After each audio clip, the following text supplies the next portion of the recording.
And we welcome everybody back here live for tonight's iSCAR RaceLab Cup Series, getting set to go green here just momentarily. Now into the third round out of 4 here in the iSCAR RaceLab Cup Series playoffs. We're gonna go ahead and crown another winner of round number 18 out of 20 here tonight. I'd like to tune us in here for the Kansas 200. My name is Ezeckiel Reyes. And I'm Dewey Schramm. Thank you all for tuning in here for tonight. We are within the final 3 races of the Cup Series season, so we're almost to championship weekend at Homestead. Before we can get there, we've got, of course, the race here tonight in Kansas. So we'll get a look at points and see where everybody sits for right now. Parker White, as a result of his win at the Roval last round, has 3 bonus points at his disposal. The other 6 drivers in the round of 7, all sitting at 7,000. So everybody, once again, like the round of 10, all sitting with the same amount of points, and with more drivers here tonight than we saw in the last round, 27 here for tonight. Mistakes cannot be made this late in the season. Exactly, and we saw it just yesterday night. I mean, mistakes by the 3 playoff drivers who were 6th through 7th. I mean, 5th through 7th all had bad nights. I wouldn't necessarily say bad nights. They all finished the race, but the drivers who had good nights, 4 of them to be exact, all slot themselves easily inside that top 4. But 7 playoff drivers still in this in the chase for the Cup. And of course, in a couple of weeks, we're going to find out who the 4 of those drivers will move themselves forward. So, and in my opinion, seems as though with Hunter Johnson, not Hunter Johnson, but I think, who was it who wasn't in this playoff? I think it was, no, all 4 of these drivers. There's 4, Parker, Miller, Christopher, and Cole were the 4 drivers who finished well just yesterday night, and here they are again. And the only odd driver who's really out of it is Aaron Brown, the man who is only in this playoff series rather than the other drivers. I know Schmidt is in the Truck Series playoffs as well as here. Parker, Miller, Weil, and Williams are all in 3 series, so it should be interesting to see how it'll all go. But this race definitely important for tonight. Yeah, I think Aaron Brown has kind of flown under the radar here in this chase. Not a lot of people have been talking about him, but you know, he's been up there, he's been consistent enough, but at this point he's really got to start getting himself towards the front, because now with only 7 drivers left, that means there's less people you have to pass, and even though there's less people you have to pass, each person's now harder to pass. So got to get some more of those top 10 and top 5 runs. But about a minute and a half here. Is this, I'm not sure if this is practice or qualifying. Parker White on top of the board nonetheless, and it looks like this is in the infield. In the infield road course. They're just having at it in the infield road course and shoving it into tire barriers. They're still having at it. My goodness. But yeah, that's just iSCAR shenanigans at its finest right there in the infield. Of course, this track does have an infield road course, believe it or not. Sort of like a Roval, but very much simplified. We should run a series at some point that is just Rovals of NASCAR tracks and nothing else. That would be interesting. I mean, there's just about every single 1.5 miler has some type of road course inside the infield, and I'd be interested to see something like that. Yeah, Kansas Auto Club, Vegas has one, Michigan, of course, Charlotte. Rockingham had one, but I don't know if they ever put it in the service or not. But it had a small one. I think that'd be interesting. But the field is all lined up here on the road course for the final drag race here of the night in practice, and that is not going to be good for Christopher Weil. Hopefully that doesn't happen to him in the race tonight. But Parker White looks like he'll be the fastest here in practice, so we'll scoot ourselves off to the side as these guys get get the fun out now, I guess. Or oh boy. All right, well, while the track officials clean that mess up, we'll be back here in just a couple of moments with the national anthem. So rise up and remove those hats as we salute our nation's colors.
And we welcome everybody back here live for the iSCAR RaceLab's Cup Series. About to go green here just momentarily, currently under qualifying conditions as of right now. Drivers taking their fastest to around this 1.5 mile racetrack. And of course here tonight for the round of 7. Just sparking off only one of 2 races here for tonight. I mean, not for tonight, but of course coming next week when the next build does release. And coming next week, that's going to be a very interesting race, because with the new update and such, of course, there's a lot of new NASCAR updates. The way the drivers are going to handle the race cars and out on the playing field, and I find it interesting who's going to adapt to that update coming next week. Yeah, it's going to be interesting because when you look at the last 2 races that we have, I honestly think the biggest factor in how those last 2 races go could end up being the build that's supposed to be released. So, you could have guys that like to run a certain way at certain tracks. Maybe that will change in a build. Maybe something they do that they like may not work anymore. Maybe something new that no one really thought about might work. I mean, there's a whole host of different things that could potentially change with the build. So I would definitely, if I were one of these 7 chasers, definitely be studying those build notes and seeing what I can do to try to, get myself used to it as much as possible and as quickly as possible before those other guys do. Definitely, I agree on that. You said it. Study those build notes and see what is changing, what's changing per track. And one of those tracks that are actually changing is going to be Homestead. Of course, as iRacing states, track parameter things are updated. By means of that, that means the track surface is going to be different than what it was this season. So, now the question is, for that Final 4, all that practice that you put previous to the build, is it going to be worthwhile? Yeah, exactly. Again, is that even, like I just mentioned, is that any of that stuff that you're familiar with going to matter? I mean, again, if you're one of these guys that makes the Final 4 at Homestead, if you like to do something, run a certain line that maybe a lot of people might not do, that may not work anymore. So, wouldn't shock me if there's a lot of hours put in between those guys into trying to figure out what exactly is different than the way it is now. And about a minute left here in qualifying. Hunter Johnson currently tops on the charts. Malachi Drake and Carson Poindexter, the top 3. So we'll see what those guys can do tonight, even though they're not in the chase. Cole Williams, the highest running chaser right now, he sits in that 4th spot. So no bonus point, of course, that's only for the pole winner. But starting as the highest running chaser is definitely a good way to kick the night off.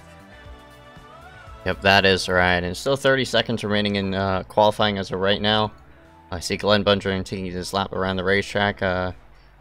Ethan Harrison in the 77 rather than Omar Diallo, who is in the session as the 27. There's Omar now on the racetrack. Corey Long in the 93 yet to log in a lap as he attacks the outside wall.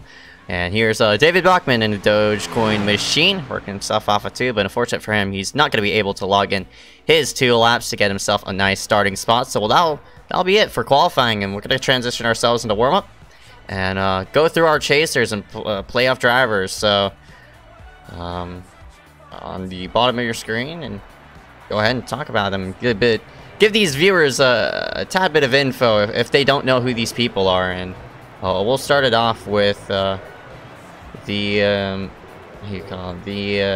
number 79 of William Schmidt. Yeah, Schmidt's been one of those where, he's usually really consistent. He's had a couple of bumps in the road here in the chase, but has managed to weather it all and get himself onto this round. Of course, always the one that'll run the underfunded schemes here in iSCAR. That is the name of William Schmidt's game, of course. He loves the underdog teams, and any chance he gets to run one of their schemes, he will take that challenge and run with it. So, always one to try to get those guys into victory lane in some form. So we'll see if he can do that here tonight as he tries to make his way into the Final 4, which would really be a cool story if he got there. Next person we're going to talk about, the 11 of Aaron Brown, came in here tied, of course, with second with the rest of the drivers rather than Parker White, but Aaron, again, you just mentioned about him. He came into this round of 7 as an underdog. I hope to see him in the round of 4 to see how he'll perform at Homestead, but definitely one that we're going to be watching out for here for tonight, because we've seen that 11 and how fast he was. He was fast at Martinsville the last time we were there, just yesterday. I mean, not yesterday, but last week. So it should be interesting to see on how the 11 does here tonight. Yeah, definitely, without a doubt, one of the cooler stories, I think, of this chase. As we move our way onto... Actually, is Malachi... Oh, no, Malachi is eliminated, I think. Oh, yeah, oops. Malachi is eliminated. Yeah, you're right. So, next one... He was the first one out last week. Yeah, so... Of course, that last lap wreck at Martinsville, he was in, and then he wasn't. So, Carson Poindexter, my mistake, he is still in the chase, so he'll be the highest starting chaser and not Cole Williams. Carson has come really close to winning quite a few times this season, but hasn't quite been able to score that first ever victory yet. Starts himself up in third tonight, so a good opportunity for him to potentially get that done here tonight. But, you know, winning isn't always everything, of course. With how consistent he's been all season, he's been able to point his way up into the round of 7 without a win. So we'll see if he can continue that trend and maybe get himself into the Final Four that way. We'll just have to see on how it'll all turn out. And the next 4 drivers probably the favorites going in for the round of 4. Christopher Wild, the number 41, already multiple wins this season. That number 41 looking strong, and maybe pull Ryan Kendrick and go Final Four all 3 series. So we'll see on how it'll all turn out for him. But the 41 looking good here for tonight. And he's already got 1 championship this season, so trying to make it maybe 2, 3, 4, maybe even win all 5. Who knows? But already a very successful winter season for that 41. Move ourselves to the 95 and Nick Miller. There he is. Another one that's up there, up front every week, no matter what the car is or what the track is. Just like Chris, just like Hunter, that 95 always finds a way to get himself up towards the front and compete for wins. And I'm sure that'll be no different here in tonight's race. So we'll see what that 95's got. We'll see if he can break through and win again and make his Final Four quest a lot easier. But right now, of course, tied with the 5 others that aren't Parker White. So, again, mistakes cannot be afforded by anybody tonight.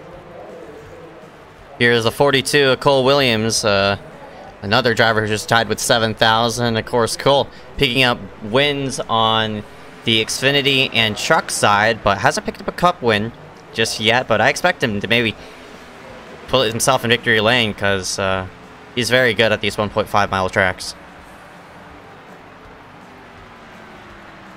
Yeah, Cole hasn't won at any 1.5 miles yet, but he's had some really good runs in him. So we'll see what he can do here. Actually, I'm lying. Didn't he win last week at 1.5 miles? No, he won at Auto Club. That's not a mile and a half. Yeah, that's not a 1.5 miles. Okay. Still, he has been really consistent though, and of course Parker White, another one of those, just like Nick, you know, Chris, Hunter. No matter the car, no matter the track, he is up towards the front. And tonight should be no different, of course, as he is the one car that does not have 7,000 points, because he's got 7,003 by virtue of his Roval win. So, I mean, it may not be a very big cushion, but he has just the slightest cushion over the rest of those chase drivers. So we'll see if those 3 points could end up making a difference between him moving on or being just short. And that's going to do it here for the warm-up. So we'll transition ourselves now into race time. And now we'll have to see who can position themselves to make a Final Four run here tonight, or who might really have their work cut out for them at Indy next week. And we'll just have to see on how it'll all turn out, and we're going to transition ourselves to qualifying, and here we go. Your starting order here for tonight. Congratulations to the man up front of Hunter Johnson. That number 12 picks up another pole here tonight at Kansas. Right alongside him, that number 90, Malachi Drake. In a all-chaser row 2, Carson Poindexter in the 21, still looking for his first ever iSCAR win, and Cole Williams in the 42. Row number 3 going to be Dylan Bass in the 08 in 5th spot. Parker White in the 095, one of our favorites coming in here for tonight. Row 4, another one of our favorites, Christopher Weil in the 41, and Michael Rosero, who got his first ever league win last week at Martinsville. Rounding out the final row, we're going to read off the 95 of Nick Miller and the 37 of Glenn Bundren Jr. The rest of the order is going to be shown on your screen. Find your favorite driver, and hopefully they'll come out up top. And hopefully for those 7 drivers who are coming in here for tonight's round of 7, hopefully they could get themselves a nice finishing position to pull themselves forward into Homestead in a couple of weeks. So scroll through the field here towards the back of the top 10. So William Schmidt Starting off in row 10, he's definitely got his work cut out for him here, starting from further back in the field.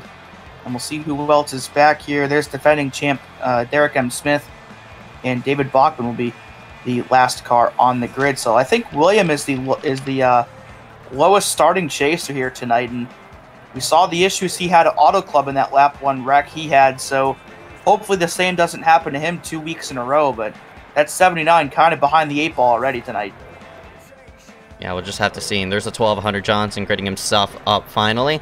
He's going to roll off in P1, and no surprise to see that number 12 up top. He's just a contender week in, week out, but did not make the playoffs this season. He did make the playoffs in the Xfinity Series, though, so it should be interesting on where he's gonna shuffle throughout tonight's event. I think if he had run more races, he certainly would have gotten himself in. But right. Again, it wouldn't shock me if he ends up playing spoiler to the Chasers again tonight. But we'll see. There's the 21 of Poindexter. Mentioned him already. The highest starting chaser alongside another one in the 42 of Cole.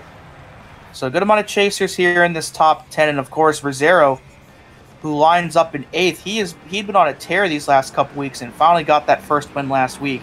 So we'll see how he fares here tonight. Race info here on the right side of your screen. 1.5 miles is the length here at Kansas. 4 turns, of course, because it's an oval. Straightaways are roughly half mile in length, give or take a little bit. 134 laps here for tonight, equates to about 200 miles. Parker White comes in as the points leader, and just mentioned Michael Rosero won the last race at Martinsville.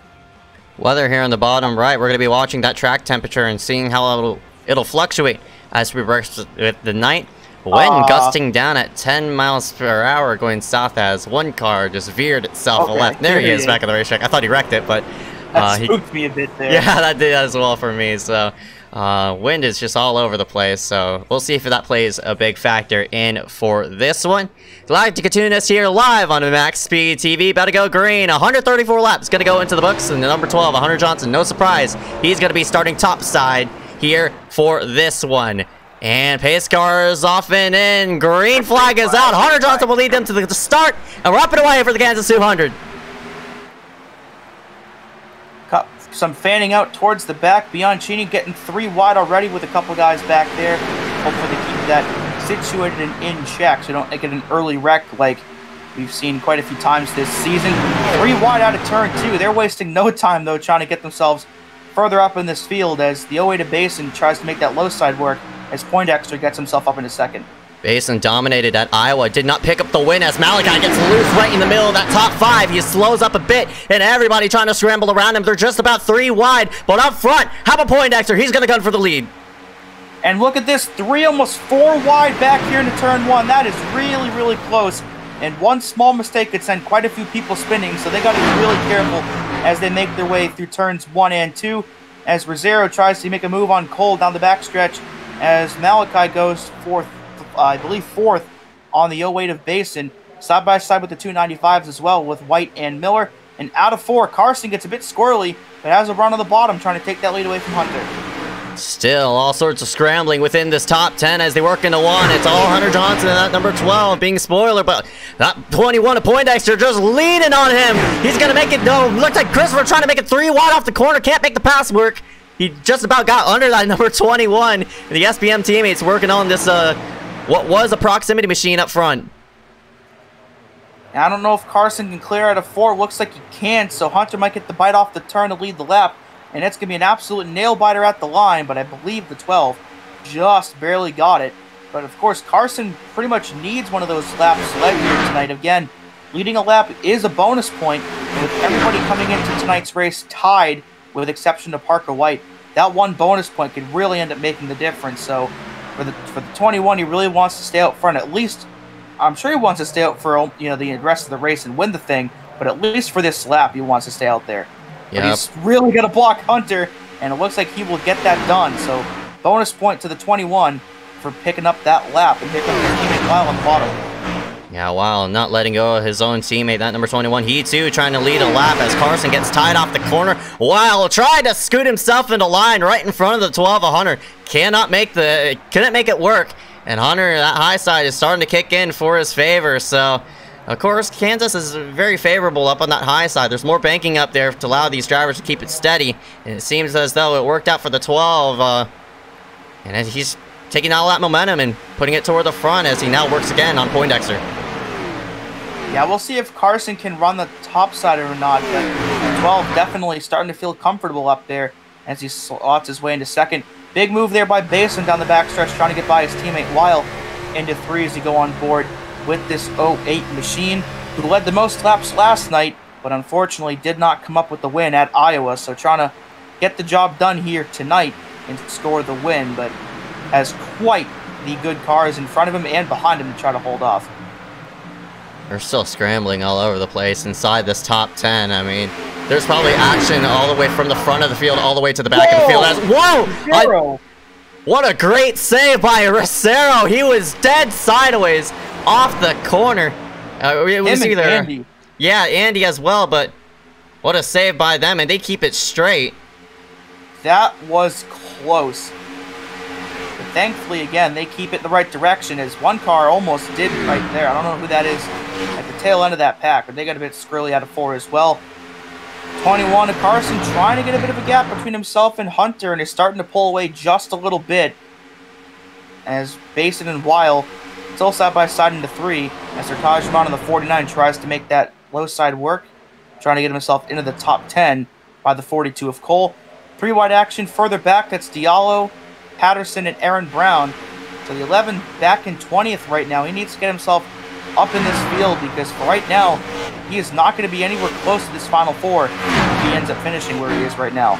This round where a couple of Nova drivers are Patterson and the 04 Granada, as we saw a bit of smoke there in turns number 2, but up front, Weil is holding the middle side of the racetrack. Very surprised he's able to pull away from the rest of these drivers. So clean air definitely playing evident for that number 21, and he led a few laps here the last time we were at Kansas as well. Still trying to pass this number 12, 100. Can't make it work, but he's going to try to slide job him in 1 and 2. We'll see if the 41 could clear.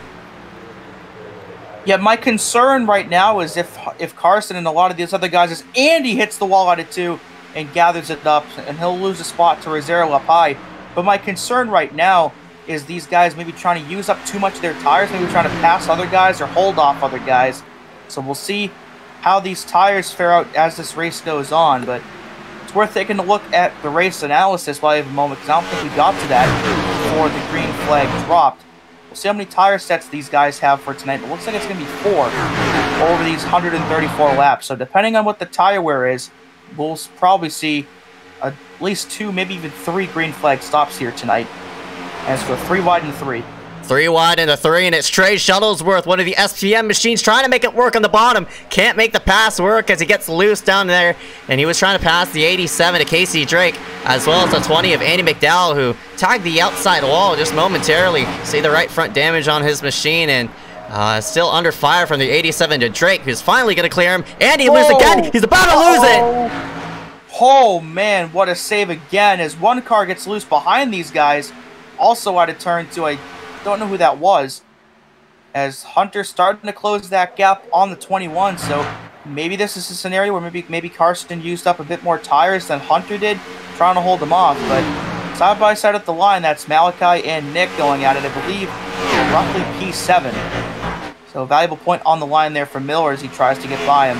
As Basin, that car steps out on him in the middle of the turn, and that's going to drop him a couple spots to Rosero and Cole Williams. So much. Right to the wall. Yeah, that's right. There's just so much action going on throughout the racetrack, from first spot all the way to the last driver on the lead lap. I mean, there's battling going on throughout. Got to fight for 5th. Got to fight for just about, looks like, around 10th or 12th. And also got fights down there toward the back. And I'd say, oh, got a caution. First one of the night. Gonna happen toward the back. And oh, looks like Patterson. Around goes Patterson. Patterson's been up there, or was up there in the Xfinity chase for a good amount of that season, but was eliminated in the round of 13. We'll see what got him in some trouble here tonight. And it looks like he might have just tagged the wall out of turn 4. And it looks like he just lost it in the middle of the turn. Still trying to gather it up and just couldn't quite do it. Oh, and his teammate, too. Teammate. Oh, and the 55 of Brody Gardner. I believe that's who that is. That's 84. Oh, no, that's Bachman. Yeah, Brody usually runs that car, but Bachman's running it tonight, so victim of circumstances for the 84, but unfortunately for Patterson, he ends up collecting one of his Nova teammates here in the process. We'll see which one it is. Yeah, I think it was... Hit to the wall there. I think it was the 118 of Matthew McDonald.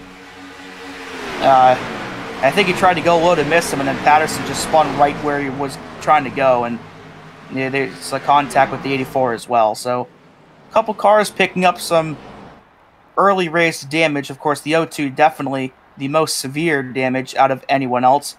As pit stops for the first time tonight, we'll see if there are any takers. And Nick will be the last one to stay out. And it looks like everybody from about 7th or 8th on back is going to come down, save for a couple. So Malachi leading that big pack onto pit road. 4 tires and fuel, I'm sure, for pretty much everybody that makes their way down. So this will be the first of 4 tire sets for most of these guys. And I didn't catch the fuel window when we had that up, so we'll see where this puts them in regards to everybody else. Should be around 60 to 65 by the looks of it. Either 55 to 60 or 60 to 65, but yeah, a lot of drivers elected to stay out. At least 10 of them all staying out. So the first person on tires is going to be, looks like Trey Shuttlesworth. But Shuttlesworth, I don't even know if he elected with tires. Looks like a 6.75 second pit stop. So I'm assuming that's fuel only. So we're going to have to scroll back 1 position to Malachi Drake, who had a 14-ish second pit stop. And that's probably the first person on 4 tires right there. This number 90. So I'm curious to see on where he's going to shuffle off the restart. So it seems as though everybody from 12th on down all have fresh goodies. Yeah, and we'll see how much the fresh tires play in terms of track position, of course, because I've got a good amount of guys staying out here. You know, 11 guys are going to stay out in front of these guys that just pit. So we'll see how quickly these guys on fresher tires can get themselves up towards the front. Because some 1.5-mile tracks have more tire wear than others. But we'll see how much these guys use, and we'll see how quickly drivers that just pit can work their way through this field, because I'm sure that some of them are going to be able to do that. 1 to go at the line, lap 17 at a 1:34 in the books, and I think it's usually we run 5 extra tire sets for 1.5 milers, but for tonight there's only 4 tire sets, so it seems as though driver's gonna elect to stay out to save that 1 tire set, what was going to be a tire set, and get themselves regrouped for the rest of this one on forward. So it should be interesting to see on what kind of strategy these guys are going to elect with, depending on how the cautions are going to fall in favor.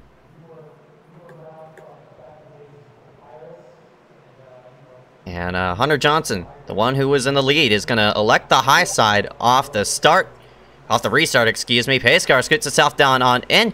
Hunter will hit the go, go, go pedal. Actually, it was Poindexter who was up front. Excuse me of that. So Poindexter started on the inside. Sorry about that. Totally screwed up that call, but seems as though Poindexter can't pull away from Wow. Wow already looking on the lead. Yeah, Hunter did not get a good restart, though. Look at this. SPM Racing top 3 right now. S12 did not get a good jump. And out of 2, a couple guys almost in the wall as Wild tries to make a move on his teammate here for the race lead into turn 3.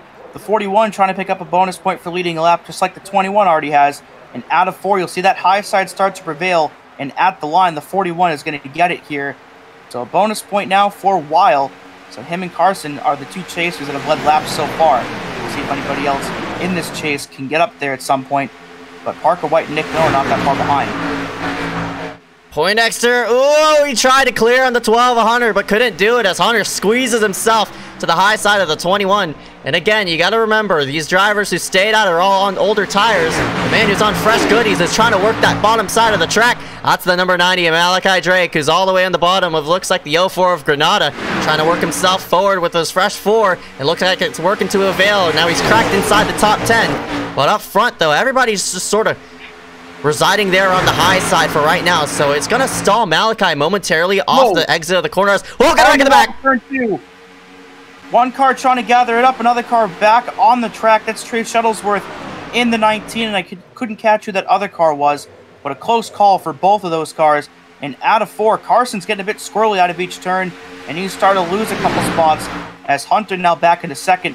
Malachi trying to get 3rd, and look at this huge pack here from about 3rd to around 12th, all under a blanket. And if one of these cars spins, it's going to be trouble for a lot of people. And Rosero might be the one that does it, but he holds on. What a save again. Rosero sideways as they're looking 4 wide. They nearly went 4 wide as Andy was pressuring it down the low side. He's going to make the pass work. They're still looking 4. And Rosero is still trying to hold on out of 4. And they somehow make that work. But, man, that was really dicey and could have been disastrous for a whole chunk of people. Malachi Drake just took the lead. Yeah, while all that was going on, the 90 has taken the race lead away from Christopher Weil. So we just mentioned all those people that pit for fresh tires. Malachi Drake was the first of those, and now within 3 or 4 laps, he's now up to the lead. So the fresh tires definitely are playing a big role here tonight as Schmidt makes his way up into 2nd. And if I'm that 79, I really need to charge to get to that 90, because William is going to be one of those that needs to get a bonus point for leading the lap as well tonight, and has already gotten himself up into 2nd, so doing a good job so far, as I think that's Jack DeAndre in the 028 now up into 3rd, so good run for him so far as well. Yeah, you see the stint panel there on the left side. The top 2 on fresh tires. Wallace now falling through. He now in the hands of 3rd as look at all these drivers just flying on the inside as Hunter works at the backside of this 41. They're still all over each other, just trying to get themselves filtered out through, for all these drivers on fresh 4 tires. They're just trying to filter through all these drivers who stayed out on that first caution, and now it's definitely causing the 41 and 12 to lose a lot of ground as Wow just about lost it off of turn number 2. Keeps it straight though, but he's now in the hands of 9th. Yeah, him and Hunter are starting to fade fast, but I think the 41 might be fading a bit faster than Hunter is, so that might be a difference of who used up more tires on that run that we had before the caution, as Malachi and Williams starting to distance themselves from the rest of the field. Of course, 2 of those cars that just pit as William enters really high, trying to run almost all the way up to the wall. So a pretty different line compared to what Malachi just ran into turn 1, and we'll see which of those ends up being the faster line here. Top 7, all drivers with fresh tires, and Hunter Johnson has now recited himself in 8th, Weil 9th, and Parker White 10th. It's then Mitch Hobbs on fresh tires trying to work himself through. Aaron Brown, he too pit with tires, trying to work through these 4 drivers in front of him. And they're starting to regather back up as Aaron just trying to send it on the 89 of Hobbs, but couldn't make the pass happen as Parker White gets loose off of 2. Gonna lose a lot of time, and now in the hands of the 11. Yep, Aaron Brown makes that pass and up into the top 10, I believe, or just right outside of it. As Hunter has a bit of breathing room now between all these guys behind him, as Malachi continues to pace the field, as Casey Drake will make a move on Jack DeAndre. That is for 3rd, and the 87 will take that spot with ease. So the 2 Drakes now 1st and 3rd right now. We'll see if they can stay there throughout the night. That was a good move by Drake. He didn't really dive it into the corner, rather than drive it in enough to pass the 028 on the entrance of the corner. He didn't use up too much track there, and he regained the high side off of 2. So smart move by the 87 for Casey to move himself down to 3rd. Yeah, and the 028 to Jack DeAndre, who's the one that he passed, is now under attack from the 49 of Sertaj Ahmad as he tries to make a pass on that 028 here to 3. Isn't quite to his rear bumper yet, but could end up getting there over these next couple of laps. And the thing I want to point out, I guess, is we see these guys on fresher tires and start to pull away from the rest of the field, but the guys that didn't pit are obviously trying to save a tire set. And if this thing goes green all the way, I mean, I don't know if they would use all 4 of their tire sets if this thing goes green all the way. But depending on how these cautions fall, these guys that are staying out that have an extra tire set, that can end up being a major factor later on in this race. Yeah, that's right. They're going to be off cycle by a lot. Seems as though the drivers who did hit pit road on that first caution pit 13 laps ago. But of course, the drivers who haven't pit are on 29 laps on their stint. So from the start, and that means there's about a 15 lap difference between the drivers on new tires versus the drivers on old tires, and that means, I wouldn't say, if you're on newer tires, you're going to be able to stretch the fuel about 15 laps forward, but when you see those drivers on old tires going to hit pit road, do you want to try to hit pit road with them, or do you want to try to stretch the fuel all the way from when you pit under that caution? Yeah, we'll see how different people approach it. As Casey makes a move for second on Chip and then gets right in front of him, and the 79 will try to cross him over, but had to let off too much. And now that'll allow DeAndre to get up to the back bumper now of the 79. So the two Drakes now 1-2 as they run, closing in on just 100 laps to go. But that could have been bad for both the 79 and the 87. But definitely a lot more on the line for Schmidt than there is for Casey Drake. The two Drakes lead at 1 and 2. The last time Casey Drake visited Victory Lane was Chicagoland in the Cup Series last season. He's still wheeling that race car, trying to get himself forward to Malachi Drake, but both Drakes have wins in the season. I mean, wins in their iSCAR career. So, not only unknowing of them to be in Victory Lane, as Williams trying to use the bottom in 3 and 4, can't make it work. Just about everybody's now fanned out. Never minded that. So a bit of side-by-side racing here with a couple of good old pals, Sir Tajman and Andy McDowell going at it, two non-chasers. That is for 6th. As Andy tries to make the high side work out of 2, and they'll still be side-by-side. But that big run the 20 gets out of turn 2 allowed the vault right ahead in that spot. So a good move there for Andy to take over that spot. And that shows you how big that high side can be. Of course, the bottom side is, in theory, the shorter way around the racetrack. But the runs you get out of turns out on the high side are pretty much insane compared to the ones you get on the bottom. Yep, that's right. The gap between Malachi and Hunter Johnson, the man who pitted versus the man who stayed out on older tires, is 6.7, and it's another probably just a couple tenths back to Cole Williams, but there's a huge gap between Rosero and Malachi. So I don't think staying out on older tires is the right call, as got a battle here for 3rd spot. It's William Schmidt still falling into the hands of the 028 of Jack DeAndrea, one of the non-chasers, and here comes Bass into the 08 trying to follow through. Yeah, the 028's doing pretty solid so far as Schmidt goes way high out of turn 2 and thankfully keeps it out of the wall, as he'll be side-by-side now with Basin for that 4th spot. And it looks like the 08 will prevail here into 3. But we'll see if the 79 can get a good bite up off the high side out of 4, just like we saw Andy a couple laps ago. But it looks like he can't quite get there. So give that 08 the spot here for the time being. Battle for the lead. The two Drakes going at it. Casey has plowed himself in the 1st spot, but Malachi holding strong at the bottom. Casey, you see the hands on his wheel. It's wheeling left and right, trying to get as much grip as he can through. And it looks like he got loose off of turn number 2, but it is to the backside of that number 90. So we got to fight for the lead. Brewing up. Oh, he's on the wall. And just as he gets there, the 87 gets into the wall, so that's going to set him back a bit. So Malachi gets a bit of breathing room for now, but that 87's going to be right there again, I'm sure, in a couple laps. Hoping for him it's just a minor setback, and of course not a sign of things to come. As DeAndrea trying to catch these guys, I think somebody's coming off the pit road right now. Can't tell who that is. It's Corey Long in the 93, now back on the racetrack. Looks like 10 laps down.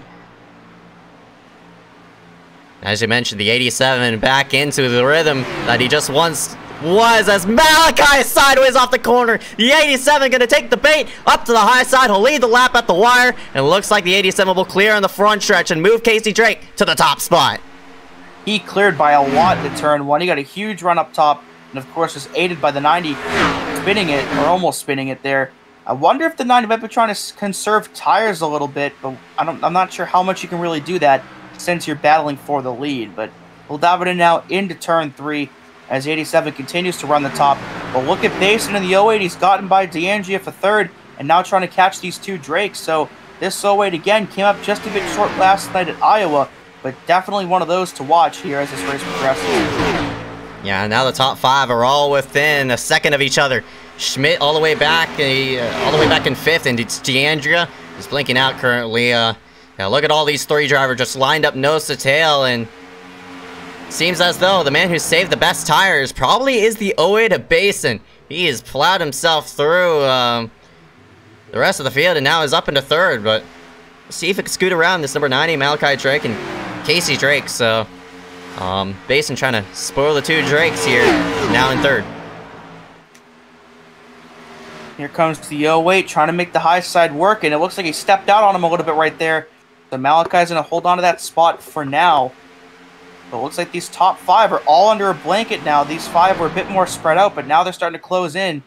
So this could be a deal again where maybe some guys conserved tires more than others did.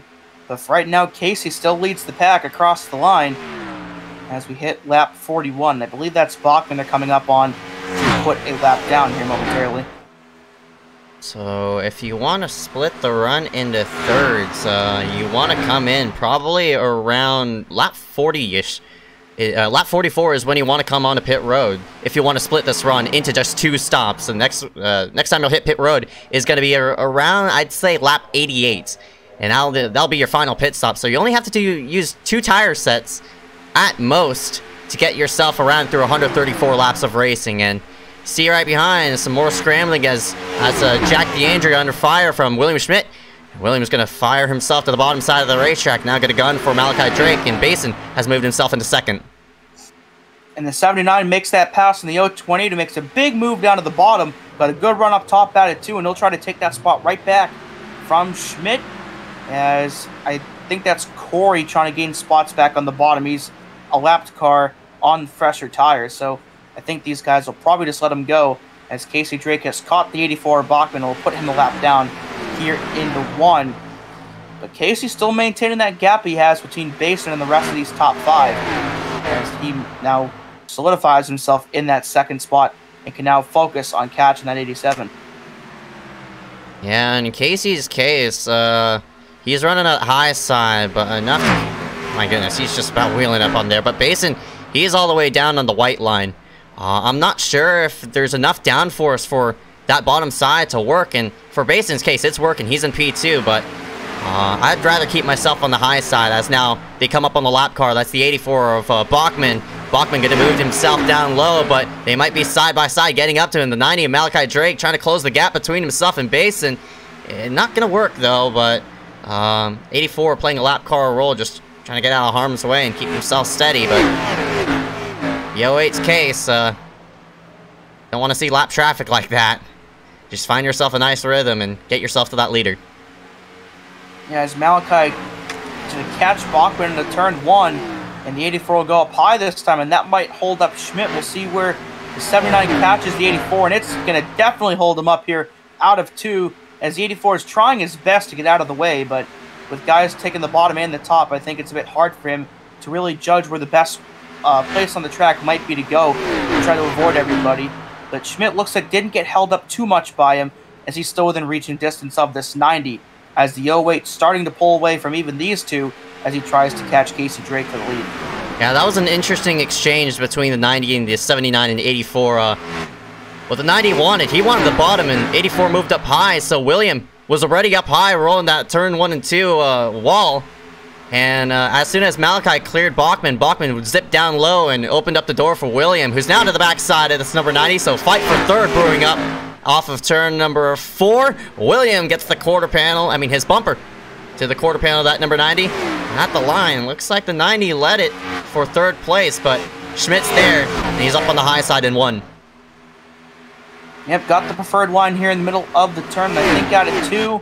We'll see if he can clear it. As looks like Cole Williams in the 42, one of our chasers. He has hit pit road, so we'll see where this puts him. With Nick Miller as well in the 95, and Hunter Johnson in the 12 also on pit road. Those 3 pitting for the first time tonight here on lap 47. So I think maybe 45, 46 might be the most you can really stretch it to. So those guys that pit under that first caution, we'd expect to see them on pit road probably around lap maybe 59 or 60, maybe 61 or 62 if they decide to stretch it a bit longer. Yeah, I'm surprised they elected on the number that I was mentioning about, the 1/3 of the way through, and that would be around lap number 44. So it seems as though they're trying to even out the tires rather than stretch the fuel all the way, because they know how much tires are valuable here around Kansas. You see it right here. The top 6 are all drivers with fresh tires, as Sertaj Mon in the 49 has a bit of an issue right now. He's falling off very much off pace, but I'm not sure if Sir Taj is trying to save enough fuel to maybe one-stop it, maybe. Oh, there's no way he can one-stop it from here, I don't think. I mean, if he were to pit right now, he'd still have to pit one more time. There is no way that you... I mean, they pit on, I think, lap 15. There's no way you can make it from lap 15 to 134 on only one stop. So, I mean, it could be a fuel-saving measure either way, but one-stopping it from here is kind of, like, not possible. And something happened to the 08 of base, and he's fallen from 2nd down to 5th, as Schmidt now finds himself up in P2. So I'm not sure what happened there with the 08, but he's now behind Bachmann again, so he must have had a really big moment that we somehow missed here. So he'll have to try to gain that time back. Yeah, he might have. We can see what happened. Yeah, we'll scoot back and see what happened to the 08 of Basin, and here he is coming through. So he's ahead of him now. Might have tagged the wall? Yeah, again, it was something big, because he was... Oh! There you go. And he's out of the top 10. I think he might have just hit pit road here. Yeah, he might have hit pit road, but he got loose in turns 2, chased it up the racetrack, and pounded the outside wall. Yeah, there he is. And that's a lot of right side damage, so a tough break for the 08. It was almost to the back bumper of Casey, but now he's going to find himself at least one lap down with the 87 still on track. So tough break there for him, but still a long way to go. I don't know if he'll win, but still a long race to go to maybe try to gain those spots back if he gets some timely cautions. Man, this is interesting how this all this whole pit sequence sort of stalled all the drivers. They need this thing to go green all the way to at least lap number 70 for everybody to really get cycled out. If we see pit stops now, we're definitely going to see some drivers trapped one down. I mean, for Nick Miller's case, he's trapped one down. Dylan Basin, he's trapped one down. Cole Williams, Hunter Johnson, they too are trapped one lap down. But it seems as though Christopher Weil is electing to stay out. This number 41 now on his 53rd lap on the racetrack. So he's up into 5th now. And it seems as though... big gap between himself and Weil. About 4 seconds is the difference, so... Battle for second. That's right. Malachi and Schmidt going at it again here in the middle of turns 1 and 2. 79's got the preferred run up top, and out of 2, you'll see him vault up ahead of that 90, but Drake isn't going to lose too much time. He'll have the nose under him here into 3, but you see how much of a difference that high side makes, but I guess in this case, only temporary. And out of 4, they will still be side by side at the line, and this is going to be a fun battle to watch here over these next couple laps. Looks like the 90 led that second place just by a splitter, and it seems as though the 79 of Schmidt he's too loose up on the high side, and that's why it's just working for the 90 of Malachi, who powers it down low, trying to clear, can't do it. Just about to pull a slide job on the 79 of Schmidt, but fun side-by-side racing battle, and this is the fun part about Kansas. This progressive banking allows both lines to really work, as Schmidt just about tags the outside barrier, and he was just dead sideways off of 4, but luckily he kept it out of the wall, but he's going to cost himself second place by the looks of it. Well, if I were William, I'd rather lose second than just wreck the car, so sitting pretty right now, still in 3rd. Of course, he'd rather be in the lead, I'm sure, like anybody else would. He makes a move here on the bottom, trying to get that second spot back, so we'll see if he fares better on the bottom now compared to the top. But you'll see Malachi get the run up high, and I think Schmidt's main issue is that he's just not able to run the top that well, and that's allowed Malachi to pull away and now clear into turn 1. Yeah, in Schmidt's case, he's just too loose in the center of the corner. Malachi got loose there, so Schmidt's going to have a run. Is he going to take it to the bottom in turn number 3 and try to maybe slide job him into the corner? No, looks like the 79. Oh, now he's going to dive himself down to the bottom, but not all the way to the white line. Just trying to run the same line up on the high side to carry as much momentum as he can. It looks like it's not going to work out for him, but he's going to be staying relative with him. And you see the 79. Oh, Glenn is very slow on the racetrack. Just about a moving chicane right there. And that was Glenn Bundren Jr. suddenly, I don't know if he's out of fuel or something like that, but he was just about stopped. Yeah, that was a bit scary right there. As on pit road is the 21 machine of Carson Poindexter. And looks like 10th on back is all a lap down, as Wild still out on the racetrack on his 58th lap. Still has yet to pit. Whoa! Oh! And he slides it down into the apron. He will finally hit pit road, and we'll see if he gets that slowed down in time, as he will pit from 5th, as Bundren has gone around at the entrance to pit road. So the problems continue for the 37, as we've got a three-way battle here to 3. D'Andrea has caught the 90, as Casey has actually gone down pit road. So this is for the lead right now. D'Andrea, Schmidt, and Malachi all going at it here for this top spot. And out of 4, Malachi gets it for now, but the 028 has a big run on the bottom, and it'll get right up to the back bumper, that 90-1.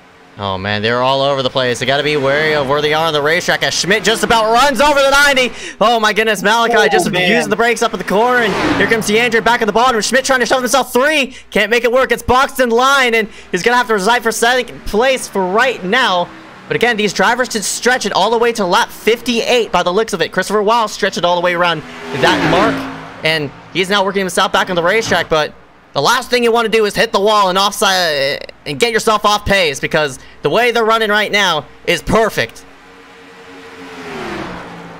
Yeah, hitting the wall is not a good thing, of course, as William tries the bottom here. 1 and 2 can't quite clear the 90 out of 2, but they'll be side by side, or they were for a moment. But you see that how dominant that high side is, and this allowed D'Andrea to have a shot to get 2nd place away in 3 and 4, but you see the exact thing happen with Schmidt, but D'Andrea washes up a bit, and that's going to allow him to try to keep that spot for now, as Schmidt, I think, had to let off and didn't quite get the run out of 4 that he would have gotten. So the 028 now up into 2nd place, as the 79 tries to get that spot back, but man, D'Andrea had one of the best runs of the night so far. Pretty under the radar so far. See all these drivers currently just working himself around. Casey Drake, he came on pit road as your leader, hit pit road 2 laps ago, and he's coming up on a ton of lap traffic. Probably gonna have to split the middle. Yo, man, that's close. As Sertaj Mon was all over the 11 of Aaron Brown. That's actually a fight for position for 4th place, as you see the 89 of Mitch Hobbs in the mix of all of this mess. But that was very, very close, and that small hiccup by that number 87 cost him a bit of time to those drivers right in front. And this is also a battle for on-track position. Cole Williams working himself to the underside of the racetrack, also tagged in with Hunter Johnson. So Schmidt sort of in a mix of all sorts of lap cars right now. He has to get himself out of harm's way. Yeah, well, that 42 and the 12, they're battling for an important spot as well. They are battling for the lucky dog. Those are the first 2 cars to lap down. So if a caution were to come out right now, the 42 would get the free pass, but that is a valuable spot that those 2 are going for, as, of course, since the leaders have not hit yet, they're still all trapped to lap down, and the last thing that anybody on the track wants right now is a caution. That's right, and there's 7 cars all on the lead lap for right now. Again, all these drivers who are currently in this spot have pit on, they pit the first caution, hence why they're in this position, as Colt works himself to the underside of D'Andrea, and you see the 12 of Hunter Johnson just trying to use up at the high side. Cole's gonna whip by on the bottom, but man, D'Andrea is sort of in the same situation and on the same boat as what was William Schmidt. That's allowed Malachi to start to pull away now. Those 3 are all under a blanket, but now spread out by about 2 seconds to each other. And there's the gap between these top 2 versus Casey Drake in the 87. Casey is on 6 lap older tires, but Cole and Hunter are on 19 and 18 lap old tires. So it seems as though, in terms tire-wise, I think Casey can make up the ground. That's 2.8 seconds to Hunter Johnson. There's Hunter, and you'll see Casey all the way on the start-finish line now. And that gap is, it's doable. You can make that up on the racetrack with just the cycle that he's on, and I'm curious on when he's going to catch and how he's going to pass this 42 and number 12. Yeah, we'll see how this shakes out, but for right now, the 90's still out front. Again, he was one of those that pit on the lap 15 caution, so we saw Chris stretch that run out to about 58 laps. Malachi working on 51 or 52 right now. So we'll see how much longer that 90 and the 2 cars behind him decide to stay out. As I think Sartaj and Aaron also pit on lap 15. So these top 6, maybe top 7, I'm not sure if traded as well. But at least the top 6 all pitting on lap 15. So once these guys finally come down pit road, these green flag stops will be complete. And again, the last thing anybody wants is a caution, because you see that whole host of people, they're all lapped down right now, and that would really be bad if they got trapped there. Yep, that is right. And what I find interesting is, I think Malachi, how many laps to go is it? It's 66 laps to go, so if he were to stretch it to his 58th lap on the racetrack, that would be around 70 something, 74, 75 maybe? Yeah, and at that rate, that would, if he pits on 75, he's going to be able to one-stop it. Yeah, if he pits on 75, that'd be 59 at the end. We saw Chris go 58, so at this point, if he can make it to 75, it is feasible that he could maybe one-stop it to the end and not have to pit again. But you have to consider that the people that have already pit that plan on stopping again are obviously going to, and they're going to have much fresher tires. They're not going to have to save fuel because the 90 is going to have much older tires by that point, and will have to be probably saving a little bit to make it to the end. So we'll see which of these strategies ends up working out. But you know, we see it a lot where some guys stretch it all the way, some guys short pit. We'll see which strategy prevails here tonight. Yeah, so are you wanting to elect with a one-stop strategy? I think for this top 7, it's best to one-stop it. Just for right now. I mean, you're A, gonna save a tire set, and B, gonna be good from this point all the way. I mean, the time you hit pit road all the way to the end. And so, man, this is interesting. So, of course, we'll throw that all out the window if a caution does come out.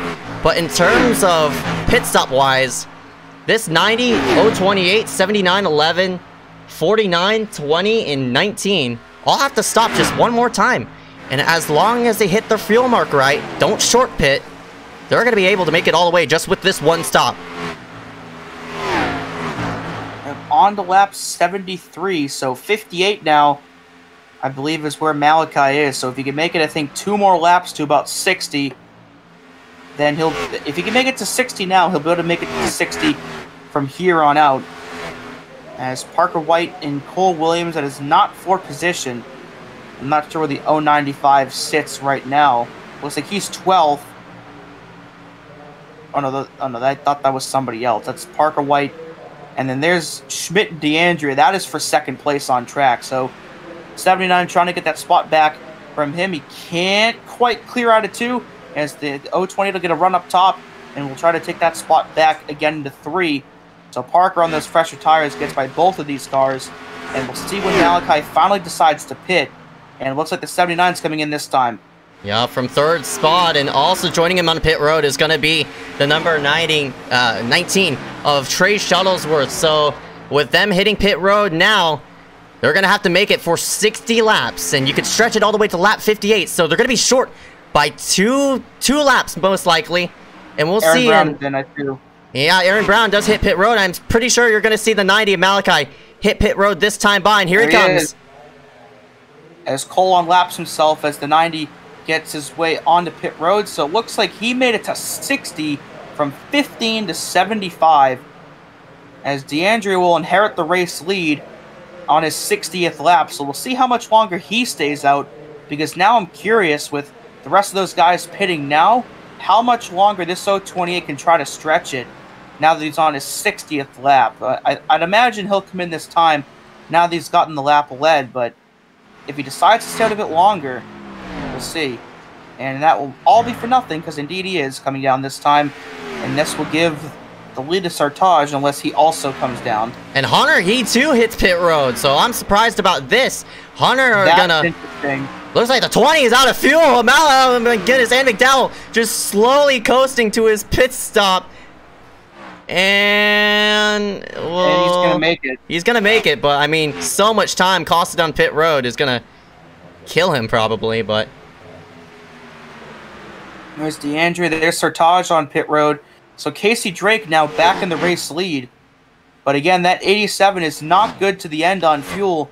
And for Hunter Johnson, I think that's actually really smart that he just came down when he did, because that's going to put him now on the same strategy that those guys that were just staying out did when he picked that damage up, because I think he has a bit of right side damage that we didn't see before. But it looks like it's not hampering him a whole lot, as Malachi will make his way by him here. Yeah, so now with a 12 on the same strategy as everybody else, he had a pit. This is going to be his final stop, and of course, with this pit stop, he now is even with all those drivers who are probably going to one-stop it. So now the question is, were they going to shuffle by the end of it? So the thing for Hunter is he's one down. He needs to unlap himself around Casey Drake, but in Malachi Drake's favor, I mean, the only thing that Hunter, by evening it out, he's now going to probably trap himself one lap down, but he's going to be able to make it all the way on fuel. But now, in the 90s case, he's running in 6th. So, you see Schmidt right behind as well. See, if a yellow comes out now, it's going to really throw a wrench into this whole thing, because then we're going to be in a situation where will Casey decide to pit knowing he could make it to the end, or would he stay out and trap a whole host of people a lap down? So, I mean, you were saying before that they wouldn't want a caution until lap 70. I think maybe until around lap 100 these guys aren't going to want one, because all these people still trapped the lap down. It's going to really throw a big wrench into this whole thing if one were to come out right around now with all those guys still a lap down the way they are. Yeah, so... we'll pull up the stint panel, because this is sort of hard to follow. So Casey hit pit road 22 laps ago. Close to pit round 20 from now. Yeah, so Cole has to hit pit road, as well as the 95 and Miller. So they're going to be the two drivers who are going to be on pit road the earliest. And after that, you're going to have your next wave of the 87, 41, and 21. And after that, then it's going to be a question if Malachi, William, and Jack DeAndre can they make it from this point forward? Hunter and Hunter. But again, in Hunter's case, he's trapped one lap down. And that was a huge gamble on his part, but I don't know if it'll work for him. As actually, that's a position right there. Malachi gets by Carson. That is for 5th. Those two are on the lead lap. There's Carson, of course, one of those on the has been out on track for longer. So Hunter and Malachi battling right now, again, not for position, with the 12 sitting a lap down in 13th. So I think he might need a caution to come out to get himself back on the lead lap. But again, that all depends on if the 87 and anyone else decides to stay out. Because if they stay out, then he's stuck no matter what happens. Yeah, so this is probably one of the very few times that we have 2 to 3 distinct strategies in one race. So it's gonna be confusing following up with this, because it's been a while since I commentated a multi-strategy race, as Casey just about snagged the outside barrier off of turn number 2. So Casey 25 laps, Cole 38 laps, and after that you have Malachi in 5th with 8 laps. So what these drivers inside this top 4 are hoping for, they hope for a caution to come out so they could be even with a 90 of Malachi Drake. Malachi is going to have to reset himself and hit pit road as well if a caution does come out. So, Yeah, the top 4 would like a caution. Everybody else, not so much. Because I think if a caution were to come out, I think every single car in the lead lap would all pit, because that would put everybody even. But then Hunter specifically would be in a situation where he'd have to stay out to get the wave around, and he'd be on older tires and maybe not good to the end on fuel. So if the yellow were to come out, it would benefit everybody on the lead lap. But all those guys a lap down, they need this thing to go as long as possible green. Yeah, and that's right. And the man who's the man we're going to be watching out for is going to be this 90 of Malachi Drake. Malachi hit pit road 10 laps ago, and Deandra hit pit road 9 laps ago. So in terms of fuel-wise, Deandra probably could save enough. I mean, he hit pit road the latest because he stayed out one lap more. And for William, 11 laps. So now make that 12. So there's a bit of an offset between when Malachi, Schmidt, and when Deandra hit pit road. So 3 laps between those drivers. And in terms of fuel, the man who's in the best scenario right now is Jack Deandra. Man, imagine if it really came down to just those 2 laps, and, you know, Schmidt and Malachi might not make it, but Deandra does. I mean, I don't know if it would come down to that some of a margin, but, man, if it did, that would be quite the story in its own right. As Miller and Sartaj going at it right now for P10, right ahead of the 87 of Casey, as they're side-by-side right now out of 4. Sartaj trying to get himself back in the top 10 after being there earlier. Miller trying to hold on to a top 10 spot that for him is valuable, as he tries to get himself enough points to get himself in a good spot next week at Indy to advance onto the Final 4.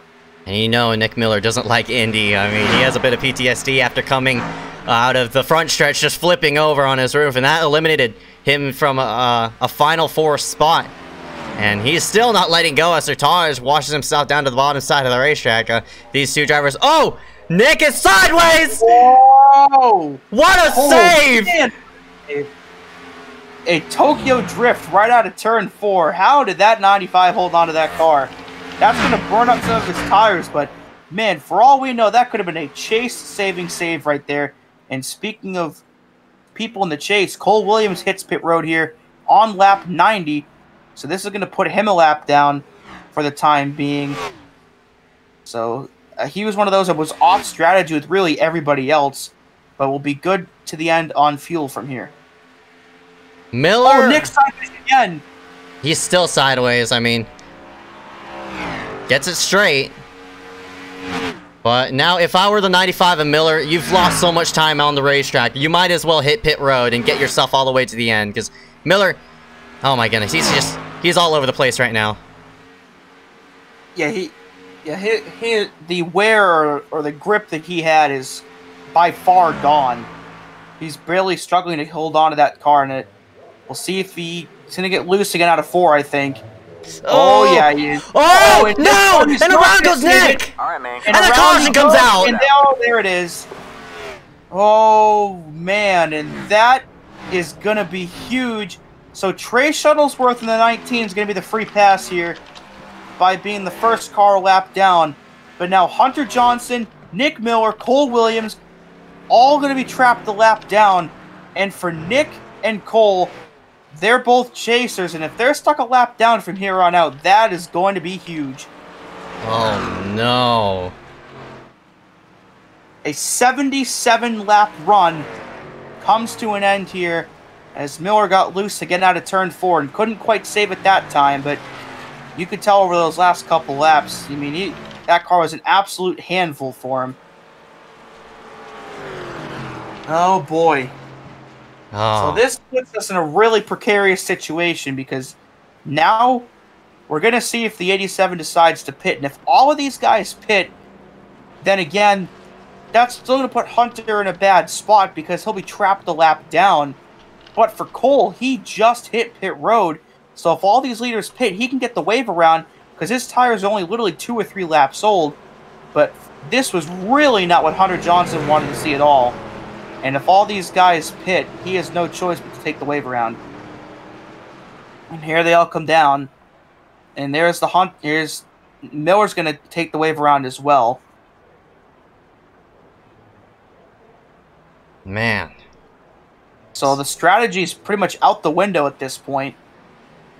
All those different strategies are pretty much going to converge here as everybody on the lead lap hits pit road. Actually, Aaron Brown in the 11, he stayed out to get the bonus point for leading a lap. But I'm sure he'll be down pit road next time. Or is he not the leader? I mean, the ticker might be up. Yeah, he's probably still updating, and I think he didn't lead the lap at the wire since there were so many people on pit road, so... he's also trapped behind a bunch of people who are going to take the wave around, so... Well, I mentioned about 10 minutes ago the big wrench that was going to be thrown into this if a caution came out. Well, the wrench is here, and the wrench is massive, so we'll see how this all shakes out as Parker White in the 095 completes his stop and makes his way off of pit road. And I think the 11 did lead the lap. So he'll probably come down this time. And if he does, that's going to hand the lead to Weil. And I don't know if Weil stayed out or if he just got off pit road before Casey did. But this will hand the lead to the 41 regardless. And I think the two Drakes will be second and third on the restart. Oh, man. I wanted to play that. I wanted to see how that would all play out. Coming if this thing went green all the way, it was shaping out to be interesting with drivers who had to hit pit road versus, you know, how would it have gone? But you know, it's unfortunate caution, and we're gonna see Weil up front. But Casey Drake, I mean, he's been really fast. Casey's gonna do all he can to grab that win. I mean, Casey and Malachi, both, they have nothing to lose. But for Weil, of course, if he comes out here a winner, it's just security for himself to get in to the Final Four. So, how will this all work out? I'm not sure, but in terms of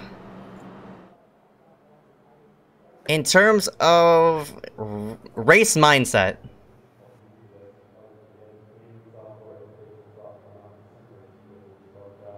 Weil has a lot on the line. Do you want to race those people who are non-chasers and get yourself just ahead of Schmidt and Poindexter like you need to? Or race it out for the win, and, you know, if you win, 3 extra bonus points. Make that 4 because he did lead laps, but it's a bit of mind games right here on how Weil wants to interpret this situation, but he's going to start himself up front. Yeah, big opportunity here for Chris. I mean, again, you know, this is not a win-and-you're-in system, so even if one of these guys wins tonight, they're not locked into the next round, but a win tonight would set up Chris really nicely to try to get himself into the Final Four. Because, again, even though he's been so dominant all season, you have to remember that coming into tonight, everybody came in with the exact same amount of points except for Parker White. So Chris could have the most dominant season possible and then come into tonight's race and have one bad race all season, and it tanks him right out of the Final Four. And that's the way this system can work sometimes. So with as good of a season as he's had, he cannot afford a mistake now. And this is a golden opportunity here to get himself some valuable points. We'll just have to see on how it'll all go out, but I expect this restart not to be the only one of the, I mean, the last one of the night. Green flag is out. Well, we'll jump it. Look at how disorganized the pack is. Yeah, a lot of people, I think, that'll wave around or maybe came in and again to top off on fuel. So a lot of cars started single file, and this is going to allow Weil to, at least for the time being, pull away a bit from the rest of the pack as Poindexter and Schmidt go side by side here for 4th out of 2. And now we're going to see some interesting people up here that maybe we haven't seen all night, now that all these strategies have converged onto one, and now everybody is on the same tires and the same fuel. So here we go.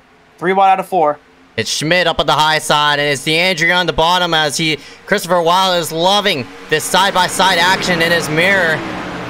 Malachi gonna gun for the bottom side of the racetrack, trying to clear the 87. Whoa, he's still sideways! Around he goes! Off the bumper eject, DeAndrea, and the 21 will spin down to the inside, but he'll lock it down and will keep it out of the wall. But he'll probably have to pit again for tires, and that'll be the 3rd caution of the night, as he was loose all the way through turns 1 and 2, and I don't think the 028 could get slowed down in time, and that is a massive break for Hunter Johnson, as he was trapped a lap down. Not anymore. He is your free pass. Oh my goodness. So we'll see it again. Oh, yeah, he was loose all the way through the turn. See him here into turn 1. Start to bobble right around here, clips the apron, trying to gather it up, and oh, he was almost going to go around, I think, before the 028 even got there. But obviously that didn't help. You can't really blame DeAndrea for not being able to slow down in time when he was all sorts of sideways. But thankfully he didn't hit anything. Just he'll probably have to pit for new tires is all. But it'll cost him some track position for now. But you know, there's still 35 to go to try to get those back.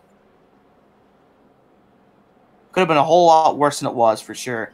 As DeAndrea will actually hit pit road this time.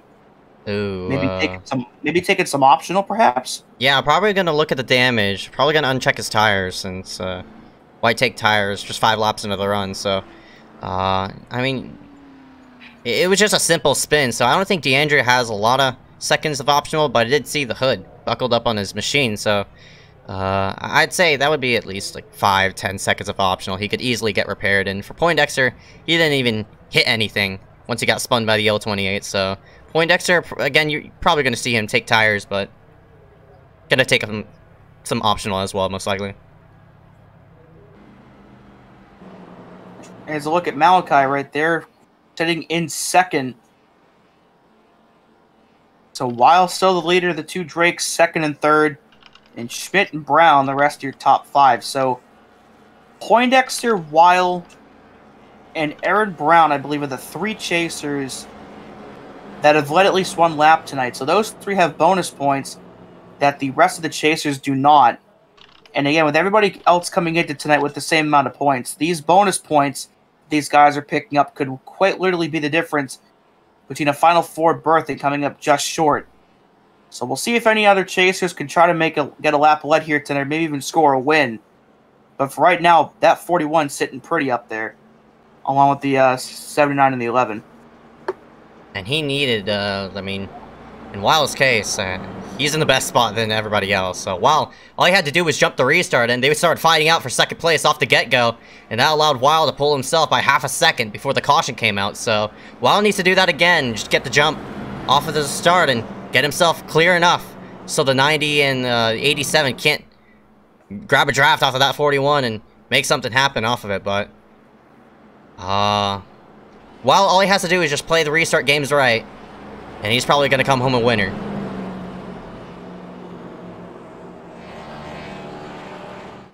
Yeah, and if he does so, he'd win back-to-back races, of course. Picked up the win last night in the truck race at Iowa. And I believe he'd be either the 3rd or maybe 4th driver to go back-to-back this season. I know Brody did at the 2 Martinsville races earlier this season. Kenny Brady went back-to-back on road course weekend, I believe. And I think somebody else might have done it. It might have been Heater, but I think someone else did it. It was Heater. But it'd be really impressive if Chris can do it here tonight. And what a better, or no better time to do it than in the round of 7, which would set him up really nicely to get onto the Final 4 in both series. So a feat that not a whole lot of people have accomplished, but we'll see if he can get it done tonight. Good night, just joining us here for tonight's event. Currently working on lap 102 out of 134 here in tonight's iSCAR RaceLab's Cup Series. Kansas 200 here for tonight, and 150 miles in, 50 miles to go. And for these drivers right here, this number 41, Christopher Weil, trying to put himself in victory lane, but I mean, we still have some chasers up in this mix. I mean, we talked about how Aaron Brown was coming in here as an underdog. He sits in 5th right now. William Schmidt, he too was outside of the cut. He is now sitting in 4th. So, for people like Miller, who's trapped 1 lap down, for Cole, who's all the way back in 10th spot, and Poindexter now all the way back in 11th, not 21st. It's going to be interesting to see on how Cole, Carson, and Miller can recover off of this one race. And, of course, we still have time left. 102 laps out of 134, so they could easily make up some ground and push themselves a top 5 run. Pace car dives down on the pit road. Weil and Malachi Drake lead us back to the green. And we're off and rolling here. 32 to go here at Kansas to decide who will win here in tonight's race. And 3 wide already. Yeah, 3 wide already, and it seems as though Casey is going to be able to clear that second position. No, Aaron Brown's going to make a charge on the low side, so yet again, what Wild wanted, they wanted them to be side by side for that second spot. Look at them, they're just about 4 wide off the corner. Oh, Sartage all the way down from the high side of the bottom, almost 4 wide there into 3, and Aaron Brown is coming alive at the best possible time as he's now up into second place and a lot of valuable points, but he's going to tap the wall to turn 4, and he might lose all those spots he just gained. But you know that 11's got speed as he tries to keep himself in the top 5. As we're 3 wide with chasers here, Brown, Schmidt, and Poindexter, and near contact with 7, 9, and the 11. Oh my goodness, Trish Ellsworth got loose right about the corner. Schmidt and Aaron Brown made contact for this position. And Hunter barely saved his car further back from that. So a lot of people going everywhere right now. As Wild was loving all of this. I'm sure if they do this for the rest of the race, that 41 might have this thing in the bag. But the real question is, will there be another caution while they do this? Or can they somehow duke this all out and not wreck it? Whoa, big slide job! Wrecking! No! As Jack DeAndrea goes around. And that's Cole Williams! One of our chasers in this mess here out of 2. And the answer to the question of duking it out without wrecking is a definitive no. And one of our chasers now in a really bad spot. And that is quite a bit of front-end damage that the 42 now has. And we'll get a look and see what brought out our 4th caution here of the night. Oh, no. That'll give the lead lap to Nick Miller. And there was a lot of scrambling. All sorts of contact happening. I'm not sure if this wreck that involved Cole was in a reaction to what was going on up front. I mean, Malachi was dead sideways off, and Aaron Brown hit the wall. Now, the 20 washed up in the middle of the turn, and I think got into the 028, who pinballed it in the 42. You see Andy clips the apron right there in the middle of the turn, has to chase it up the hill, and just gets right into the side of the 028, who goes into the 42 of Cole. And those two end up going around, and that's really too bad for Jack DeAndrea. He'd had one heck of a night so far, but now finds himself pretty damaged here out of 2. I mean, Andy, I don't know, that wreck's hard to call. I mean, Andy is in a 2 wide situation, but Cole's trying to squeeze it on the high side. When Andy clips the apron, I don't even know if he really clipped the apron there, but got close enough. Out of room. And yeah, just ran out of room because Cole was flying up on the high side, so I wonder if Andy thought he only had 1 car above him. That's why I think only DeAndrea was there, and he was trying to take the line as if they were only side by side. But the 42 there, you know, I mean, yeah, I think that's what might have been what it was. I don't think Andy knew the 42 was going to still be in the throttle and still there. But unfortunately, they were. And the 028 and the 42 now, it's some pretty significant damage. We'll see if anybody else got a piece of this further back. I don't think anybody did. Hopefully that car right there, phew, man, he gets through, whoever that is. As DeAndrea already off of pit road, and I believe he will stay on the lead lap. But that is big for Cole, as he is now, for right now, I think, going to be the lowest finishing chaser.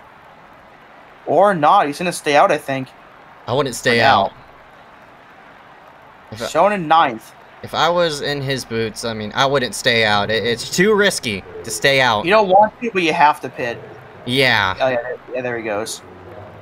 He doesn't have a choice, unfortunately. That's right. That's right. Bachman will fall in behind pit road. I'm not sure where the free pass is, as Hunter got it last time. It might be Miller. Miller looks like didn't get a lucky dog because he got some car contact during that exchange, so ooh, that put, I think, Bachman on the lead lap. And that's a tough break for Nick, so he might have ended up colliding with another car trying to miss the wreck that happened. And that will mean he will stay a lap down. So he is now the lowest running chaser and not the 42. Though for Cole, it looks like he's already off pit road, so he may have only had some optional that he took. So again, Wiles in the same situation as what he was yesterday. The caution put him in first place, and he's just taking advantage of it. Wasn't the fastest car all night, but in terms of strategy-wise, it worked out for him because of that caution. And now, again, so many advantages to being the leader here. And all he has to do is just hit the throttle enough to pull away from that second place car of Malachi and the third place car of Schmidt. I mean, what Weil has to do, you gotta get a good enough restart in which you don't want to get any of those cars clear. I mean, for Malachi, he needs to time the restart out well enough to pull in front of that number 79, but for William, he's trying to time it well enough to be to the backside of this 41 of Weil. So again, it's restart games throughout this each caution. So what Weil wants to do, you don't want to get a good enough start in which one of those cars can get clear for second place, because once they're clear, they're going to get a huge draft of what this 41's laying down for them, and that's just going to open up the door for the lead. So Weil needs to go fast enough to keep the 90 and 79 side by side, and he's been doing that correctly. So it's just a matter of when's the time that Weil is not going to get a good enough restart in which one of those cars are finally going to have a chance to grab the lead. Yeah, in a perfect world, they'll be side by side for second off the restart, but we'll see if we can time it just right where that happens, or if we might have a battle on our hands right away. We'll have 25 to go up the line, so it's closing time here at Kansas, and the 41 hits it super early, and I think he caught a lot of people off guard, and he's already going to pull away from the field. And look at that, they're side by side for second place, but Poindexter's going to push the 79 to second, so now with Schmidt clear for that second spot, and Malachi now slowly starting to fade, what can Schmidt do to pass the 41, and will Poindexter work with him? Side by side for fourth, Sartaj and Malachi going out of here into 3. The 49 will dive it down to the bottom as Trey Shuttlesworth and the 19 might split it to 3 here out of 4. This is going to be really close, and they're going to go almost 4 wide out of the turn. Trey and Aaron Brown almost make contact, and they're going all over the place here into turn 1. And Casey washes up or moves up, and this is really, really close here for all these guys. 6, 7 cars as Trey tries to hold on to it, and contact with him and Miller, but thankfully they also hold on to it. Look at them, they're all over the place for this 4th spot, but this bound for the lead. Here comes Schmidt out of nowhere, slide jobs, and Weil crosses over, and at the line, we'll see who got it, and looks like it's Weil by just a nose. That 79 needed to get that lap led. That's a bonus point on the line. So we'll see if he can try to make another move here for that lead in a moment. But here comes Poindexter trying to get second away from Weil as they're almost 3 wide behind these guys. Weil washing up. Schmidt going to follow through as Poindexter tries to clear for second spot. Ew, trying to shove him up the racetrack. Seems as though Williams going to stay intact with the 21, but they're side by side for second. This is going to allow Weil to pull away, but Weil elects the high side, and he might have gotten loose in the one. So here comes Poindexter. Whoa! And that is as close as it can get, as he will clear for that second spot. So the top 3 all single file right now. And here comes Malachi trying to make the bottom work, trying to regain those spots he lost. But Parker White in the 095, he's up there now. What can he do to try to get in terms of spots? 1:14 into the books. And it all is coming down to this as Parker's trying to play spoiler to Poindexter. Slide job for second place, can't complete it. That 095 go. He's flying through this field here. And he's gonna go for the lead. Here he comes. I wonder if he pit on the caution. We didn't even see him come down pit road because he is flying right now. And out of 4, he won't lead at the line, but I think he's going to get this lead here into turn 1. That 095 is a man on a mission here into turn 1. And that, you are correct with that call. Parker did pit the last caution, and he's gunning for the lead. Easily clears the 41, but Weil's coming back with a charge. Yeah, the 41 has older tires than the 095, but he's not going to give that lead up easy. But Poindexter's going to make a move to the bottom side, and that is exactly what the 095 wants to see. As the more those 2 run side by side, the more he can pull away, especially since those 2 cars will use up more tires trying to retain their respective spots. 20 laps to go at the line. And it seems as though Parker White now in the best scenario out of all these drivers inside this top 5. The man who's trying to work himself forward. I think the 21 of Poindexter, he's just too stalled in to go anywhere for right now. But seems as though Parker running up front, Clean Air is working to his advantage. And we'll see if Weil and Poindexter could really suck up on it for the lead. But as of right now, not working to his favor as Casey Drake tags the wall. Might have been the race-winning call there for Parker White perhaps to come down pit road on that last caution, because he's already, of course, up in this lead as Schmidt tries to get third rather, from Poindexter, but can't quite get the nose under, as the top 8 or 10 currently all single file, as Malachi tries the bottom, but won't get the nose underneath that 11. Now, if there were to be a caution right now, of course, everybody's going to have to hit pit road as Weil washes up the racetrack, opens up the door for Poindexter. Near contact as Poindexter shoves himself to the line. Schmidt dives himself to the bottom. Poindexter's on the wall. 3 wide. This is not going to work. And he's on the wall again out of 2. I knew that was going to happen. That's going to cost the 21 more spots as Sertage, Hunter, Aaron Brown all going to get by the 21. Valuable points that 21's losing right now by virtue of hitting the wall. And that move did not work out for him at all. And he will drop from 3rd to looks like 10th off of that one move. White's loving this in his mirror. He loves seeing all this battling and ruckus all off his rear end. But the thing he doesn't want to happen is a caution as Miller scrapes the wall.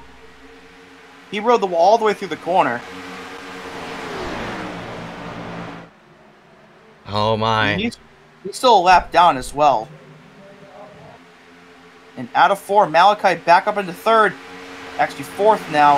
And Hunter Johnson, who won the pole for tonight, now finally is back in the top 5 again after being there for such a big part of the early portion of this race. So we'll see if he can maybe come alive here, maybe get a win. But this entire field now chasing Parker White, the only one on those newer tires. Yeah, I mean, Parker and Hunter are on the same set of tires, but Hunter has to work himself through traffic to get himself in 2nd. And I think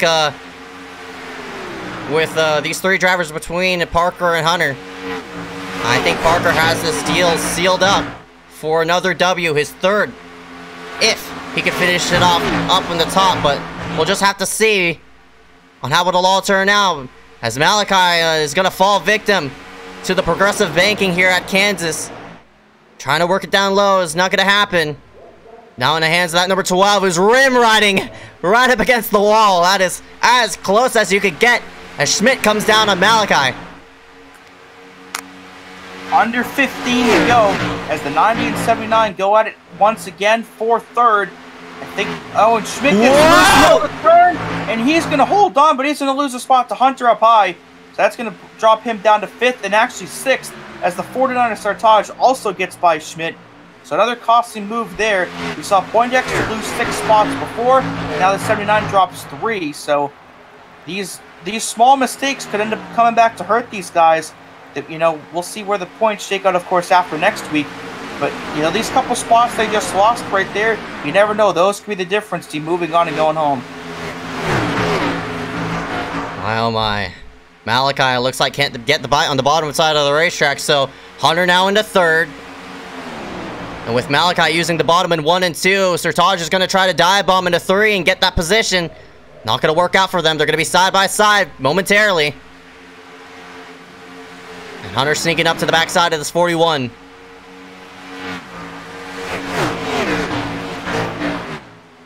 Yeah, Hunter's come alive here.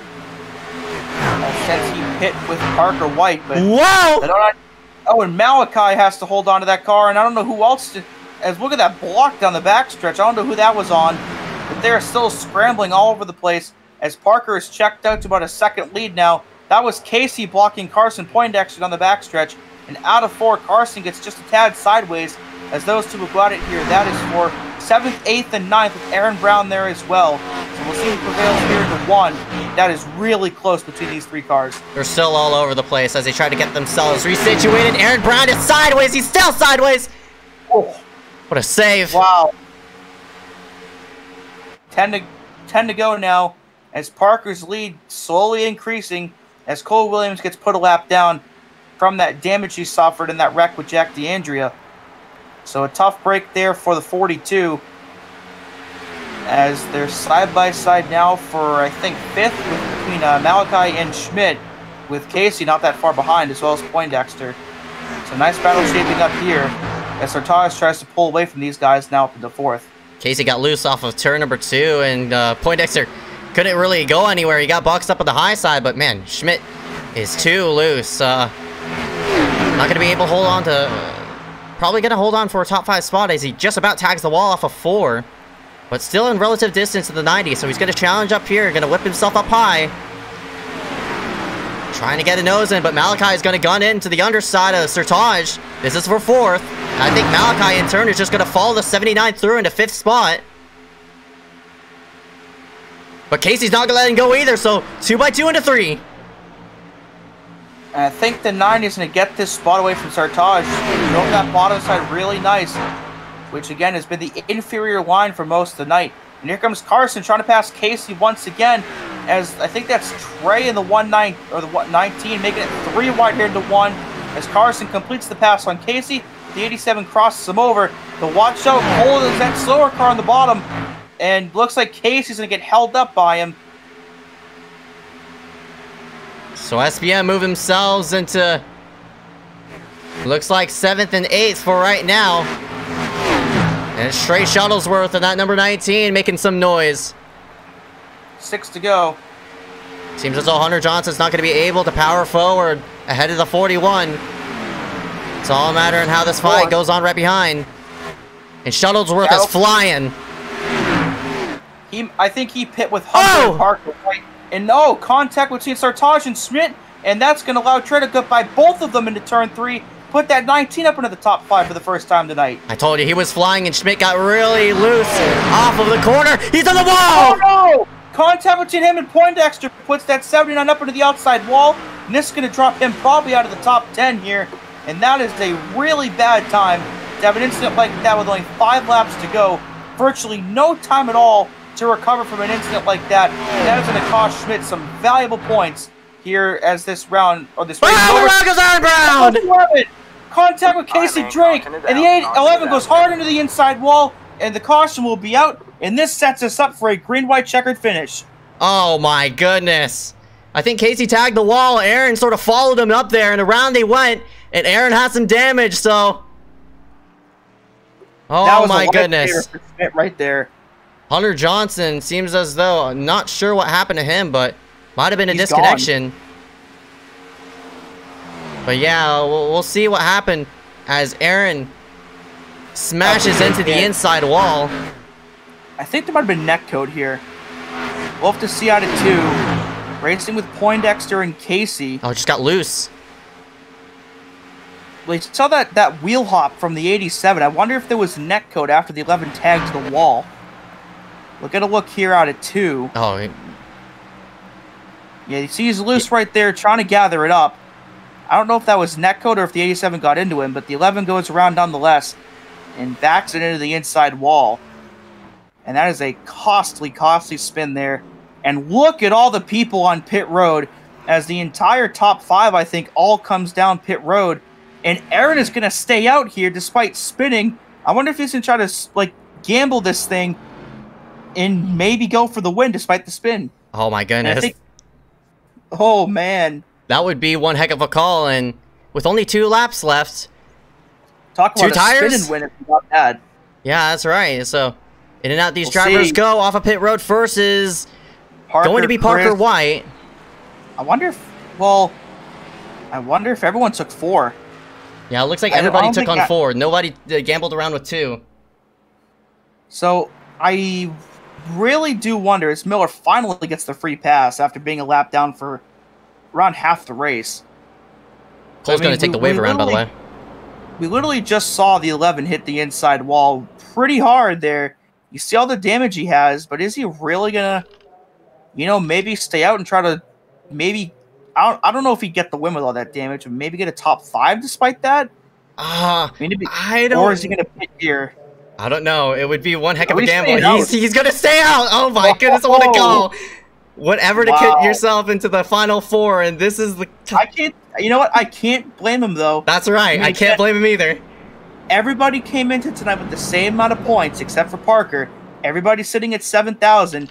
And you know if Aaron pits right now and gets all that damage, he's going to be roughly 12th or 13th when he was running, I think, 6th or 7th when that spin happened. So now he sits in the lead. I mean, I guess, what do you really have to lose in a situation like that? Because if you line up around, 12th or 13th, you only have 2 laps to try to gain those spots back, and that is a whole lot easier said than done. But in a situation like this, if you can at least hold on for 2 laps from the lead, maybe hold on to a top 5, you may end up in a better situation than you would have been if you pit. So I can totally understand this gamble. We'll have to see if it pays off. Oh my gosh. Oh, so, I mean, at most, he's going to fall all the way down to the hands of 13th. I mean, there's only it's only 3 miles. Yeah, 1st or 13th, though, that is a 12-point swing, and is it worth it? 12 points is more than enough to eliminate somebody. I mean, we've seen chase spots go on tiebreakers already, so 12 points is definitely a big enough point swing that would be the difference between getting somebody eliminated or moving on. So we'll see if this thing works. As you get the 1 to go at the line, Cole and Jack will rejoin the tail end. So Aaron Brown will lead us to the green. He'll take the bottom. Parker White will be second. So this is going to, I think, favor Parker, because if 11 gets a bad restart, that's going to hold up Weil and Carson. Or, I mean, Weil and Trey. So Parker and Malachi and Carson are the 3 cars up high. So if the 11 spins the tires or just doesn't get going for some reason, that's going to hurt the 41 and hurt the 19. But if he gets a good restart, it's up in the air at that point. But only 2 to go at the line, and if they wreck before the white, we'll line them up and do it again. But man, this has really come down to a really interesting finish, and yeah, I think can Aaron Brown do it? Can he do the spin and win? I mean, if he came down to take up some optional, he'll be last anyway. So I think it's a bold call, but he needed to make it. We'll see if it plays off. iSCAR is in. He holds up the start, trying to jump it. He goes now. Here we go. Green flag. Parker got a pretty decent restart, and you see that damage. It's really hurting Aaron Brown. As he'll move down to the bottom and let these guys go, and that'll allow Chris to move up into second, and that's going to hold up Sartaj. He can't get around the 11 into turn 1 as 1 car in the wall. That's Miller further back as Weil now into second trying to get this lead away. Looks high, looks low, what a block! Weil's on the apron! And Weil was going to hold on to second for now, but he's in the loose time. He's trying to gather it up. It's point next on the wall! They're running out! Oh no! Both of the teammates crashed! No! Oh my gosh! Are you kidding me? Worst case scenario for both of them, as Parker White blocked Chris down the track, and the 41 trying to gather it up inadvertently got into his teammate and put them both in the outside wall. Oh my gosh! That did not just happen! Holy cow! Oh my goodness! Oh my goodness! Oh my goodness! Oh, I don't even know what to say about that, but I mean, Weil took the advantage. I mean, he swung it up high, swung it up low, Parker through the block, and it sort of bumper grabbed him down onto the apron. Weil is just trying to get it on the racetrack, but unfortunately, out the door it went. And my goodness, that's heartbreaking. And for him to have a mistake now, I mean, not a mistake, but have an incident at this portion of the race, he's going to be in deep, deep crap coming into Indy. I mean, Weil, he's trying to gather it up, and unfortunately, the car that's right there ends up being his teammate, and he ends up in the wall, and then they both just spin, and they're the only 2 involved, so they're now going to be, I think, 13th and 14th or something like that on the track, and man, that is just worst case scenario. As SPM takes a double hit there in that one. And so Parker will take the lead back. Malachi second. Casey third, Trey up to fourth, and Sartaj in fifth. But I mean, I can totally understand why Parker White made that block. That is for a chase spot. That is for potentially a spot in the Final Four. Completely understandable that he would make that block. But if you're Christopher Watt, you're probably really pissed off because, you know, that was obviously a pretty late block that forced you all the way down to the apron, and you end up wrecking yourself and your teammate. I mean, I can totally understand both sides to this. Yeah. And we'll see if it carries over at all, but that is definitely one of those where both sides have a very valid point into what happened. So yeah, that's what I was about to say. Both sides are super valid. I mean, potentially a championship on the line. I mean, even though we're a couple of weeks away from Homestead, whatever to get yourself in that Final Four, to be in that spot, to pull yourself forward from Indy.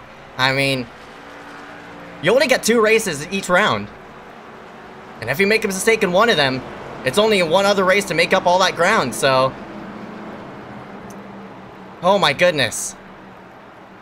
And as you said, both sides are super valid. I mean, Parker blocking for a reason. And just... racing, colliding. I mean, I wouldn't say Rubbin's racing, but it was there in the 3. Something had to give. Something had to give. Unfortunately, it was the SPM cars that gave out. And we'll see who the free pass is. I'm not sure who's going to get it. Actually, might be no one. I think everyone that's lapped, I think, now is actually out of the race, so that won't matter. Because Hunter disconnected already. That's right, so no free pass here. Oh, boy. Man, this is insane. There is going to be quite the debate after the race over that one, without a doubt. Yeah, no doubt about it. And Poindexter is going to gamble to stay out. He has no front end now. He's going to be in 6th, but I'm pretty sure he's going to be in the same boat as Aaron Brown was, who is just going to stall on the restart. He's not going to go anywhere. He's probably down on RPM as much as 21, so... And Aaron's staying out again, too. Yeah, but Aaron, luckily, doesn't have as many people behind him, but, I mean, he has Cole right behind him, so the fight for that final 4th spot, I mean, you have the 11 who's damaged, the 42 who's damaged, the 41 who's damaged, and Miller who's also damaged, so... And the 21's damaged, too. Parker White is up front. His car is almost spotless, but... I mean, Weil's only 12th right now. I mean, we could see another wreck like the one we just saw where some people in front of the 41 get wrecked. I mean, a top 10 still is not out of the question for Weil. So, I mean, he's obviously not going to win, I don't think. But, you know, a top 10 is still salvageable. We'll see what happens here. But this is the second green-white checkered. So, if they wreck again before the white, we'll have the third one. And then if they wreck again before the white, field's frozen. But... Parker, Malachi, Casey, Trey, and Sartaj, your top 5 for the restart. And then Poindexter without the front end. Pace car's in. Not on top this time. And what are these non-chasers going to do with Parker White? Green flag is out. And he jumps the restart big time. Yeah, Poindexter's going to drop like a rock here with all that damage. I mean, I can't blame him for staying out, but he's got no chance with all that damage. Now look at Sartaj up into 3rd, Casey to 2nd. Can they make a move on Parker? But the 095 starting to pull away. And it's going to be really tough for anybody to try to catch them. Parker trying to break the draft. Ought to made them side by side for that 2nd spot, but looks like Casey gets clear. Sartaj. And that's Trey Shuttlesworth who's trying to squeeze the middle. White flag at Kansas. Can Parker White hold on for one more lap? But, we have a wreck in the back. But we make it to the white. So that will not matter, unfortunately, for whoever that wrecked. But we stay green. And here we go. Move on Parker. He's there. And what will Malachi do? He's going to push Casey. Casey goes down low. Parker's going to go block. Parker blocks. Andy's around on the backstretch. And into turn 3, Casey is there as Malachi's going to make a move up high. And out of turn 4, Parker White is going to hold off the field and will take the victory here at Kansas as the 2 Drakes have a photo finish for 2nd. What a perfect block into 3 by Parker. That was impressive. Casey tried to sail it in on the inside, and that was a perfect, well-executed block for Casey to not go anywhere, coming into 3, and the man who wrecked it in the background was Aaron Brown. But for Parker White, a huge win coming out of Kansas is gonna propel him into a nice position coming into Indy. And the next chaser in line to finish is in 6th, and that was Nick Miller. And that goes to show you the perseverance is key, because that 95, for his standards, of course, had a pretty bad night, but stuck it out and toughed it out, and ended up getting P6 out of all of that. So Parker will burn it down here. Congratulations to him on a hard-earned win here in tonight's race. I'll get unofficial results here at Kansas. Parker White, your winner here tonight. The 2 Drakes, Malachi and Casey, are 2nd and 3rd. Sertajman in 4th. Trey Shuttlesworth, a really nice top 5 run here for him tonight. Nick Miller rebounds for 6th. David Bachman, what a run for him, ends up in 7th place. DeAndrea rebounds for 8th. William Schmidt 9th, and Christopher Weil indeed salvages a top 10. 11th through 20th, Andy McDowell, Cole Williams, Aaron Brown, Carson Poindexter, Hunter Johnson, Glenn Bundren, Corey Long, Mitch Hobbs, Dylan Basin, Tyler Connors. Rest of the field, all these guys DNF'd. Omar Diallo, Michael Rosero, Matthew McDonald, Paul Granada, Josh Patterson, Ethan Harrison, Ethan Workman, and then Michael Bianchini and Derek M. Smith, I believe, did not start the race tonight. We'll be back here in a couple moments. The show is not over. We'll be back with top 3 interviews here. Congrats once again to Parker White on the win, and we'll see what he has to say after the break.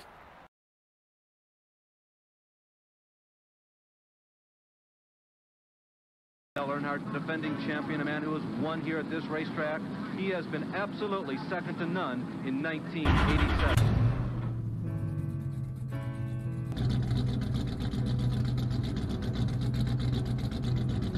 Dale Earnhardt is on his last lap.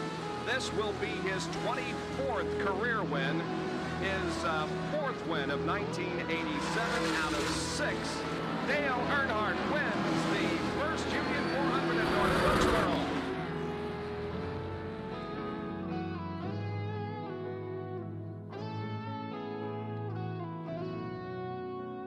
Everyone's wondering what can stop Dale Earnhardt. He's on a roll, 4 wins and 6 starts. I mean, is there anybody can handle you? There may be a little more here underneath the sheet metal. Well, I'm sure this afternoon we'll know a lot more, and we've got 500 miles to run. We'll see what happens. Good luck today. A magnificent 19th annual $500,000 Talladega 500 is won by Dawsonville, Georgia's Bill Elliott, and the siren is beginning to ring. You'll probably hear it in Dahlonega. Bill Elliott has won. Davey Allison. Elliott now getting a challenge from Tim Richmond, but he closes again right in behind Earnhardt, coming down off turn 4. And Earnhardt loses it, goes on the grass, comes back, and Elliott goes inside. And Earnhardt still got the lead. Incredible. Decent driving by Earnhardt. 7 laps to go. Earnhardt went on the grass.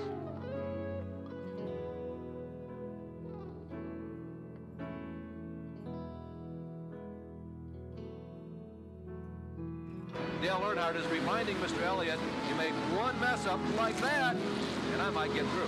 When you come to North Wilkesboro on a short racetrack, you expect some fender to fender and even some paint trading going on out there. We've seen it already as Red 09 gave Jerry Kramer a nudge in the rear end, and now we're seeing some great competition out there between Dale Earnhardt and Bill Elliott.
And we welcome everybody back here live for tonight's iSCAR event. What an insane race from start to finish. This race just about had everything, as drivers going everywhere for this one. But running himself up top was Parker White in the 095 after 141 laps of racing here for the evening. And an overtime finish to set ourselves for Indy coming next week. And oh man, what a race, of course, but man, of course, it's not iSCAR without a big controversy, and as you gotta look at it here. Yeah, look at it here in slow motion, and yeah, while it's a good move to the bottom, you know, he's got the nose, but the 095 again, he's trying to fend off the lead, trying to fend off points, but it forces Weil onto the apron.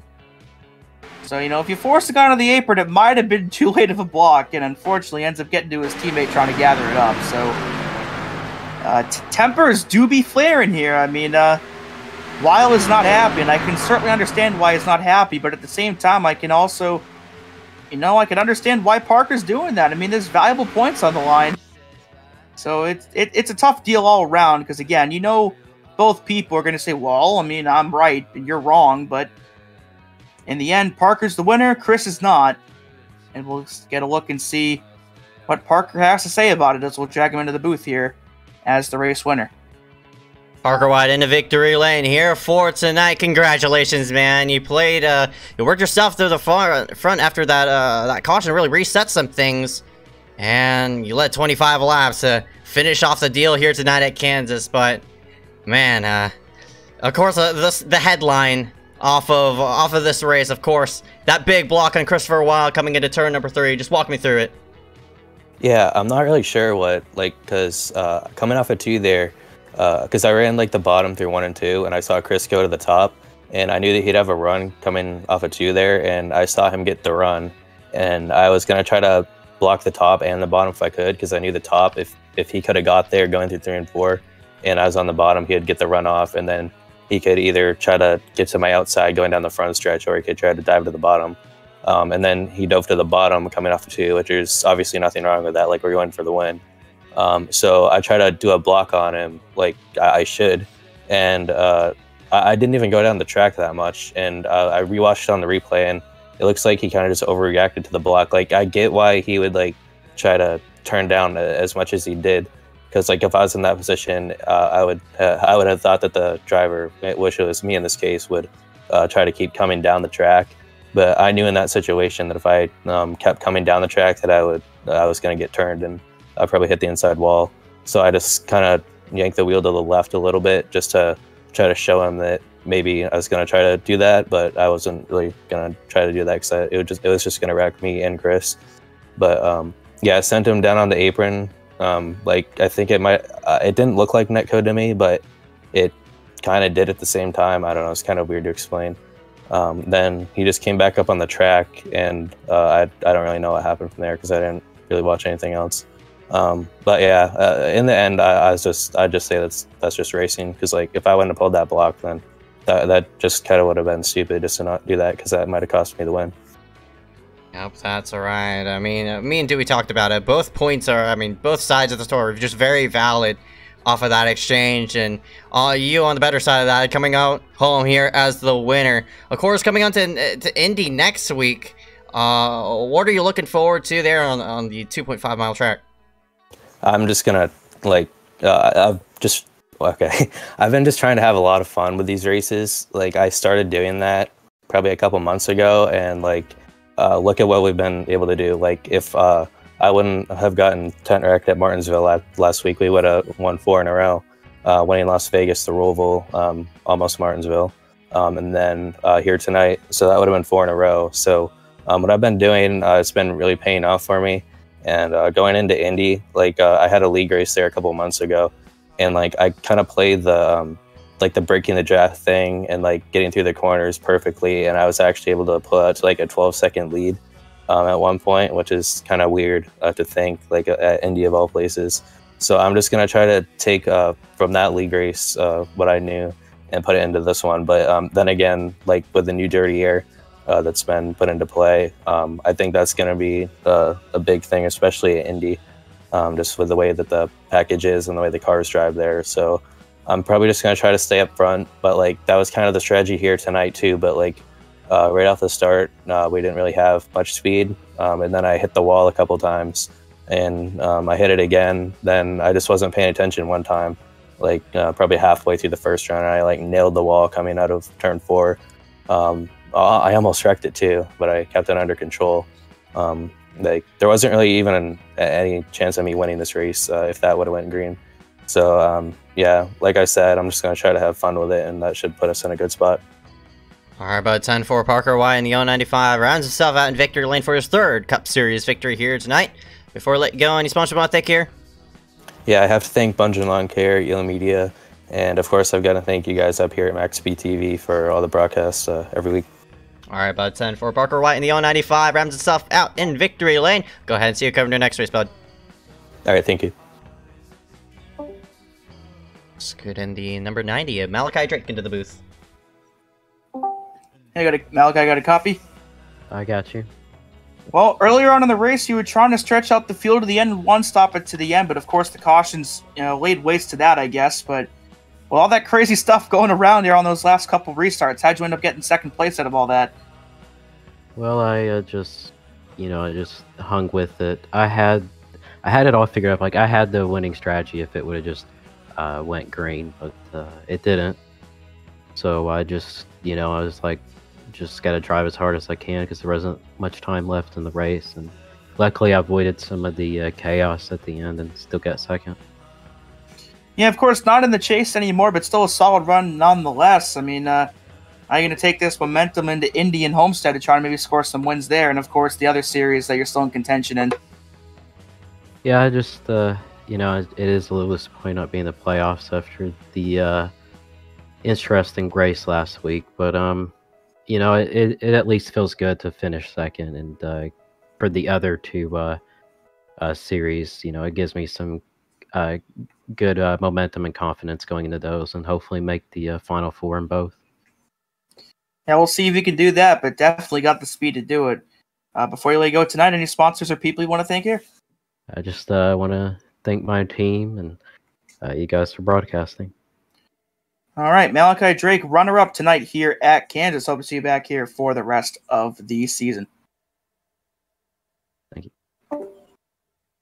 That was Malachi Drake, and we're going to go back to another Drake who led a good majority of tonight's event.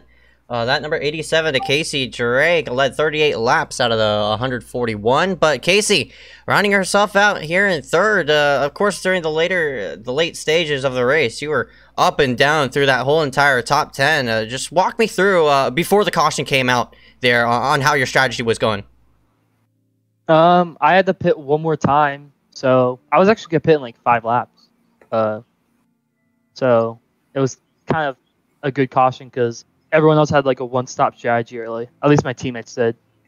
So the reason that happened was I didn't take fuel on the first pit stop because I knew taking no fuel should make the car a little bit tighter, which that kind of helped me get to the front with these guys flying a lot more than I was. So that kind of helped. So yeah. All right, man. And after that, just sum me up on the last half of the race. I mean, of course, the caution came out, a big reset button.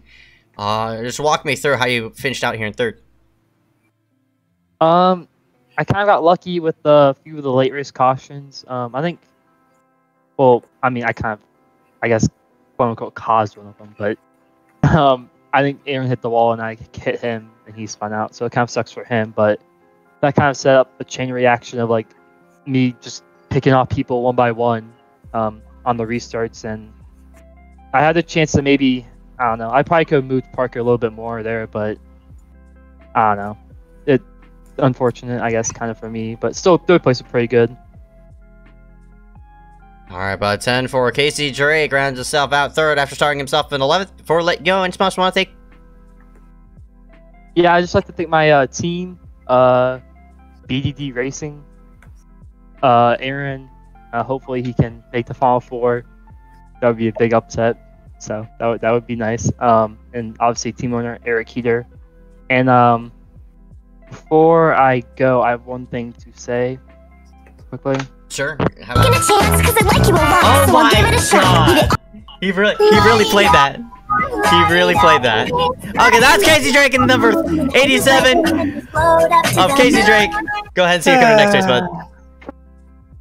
Well, if this live stream gets taken down for copyright violations, we know why now. Casey Drake, everybody. We'll go ahead and drag in number 49 of Sir Tajman into the booth.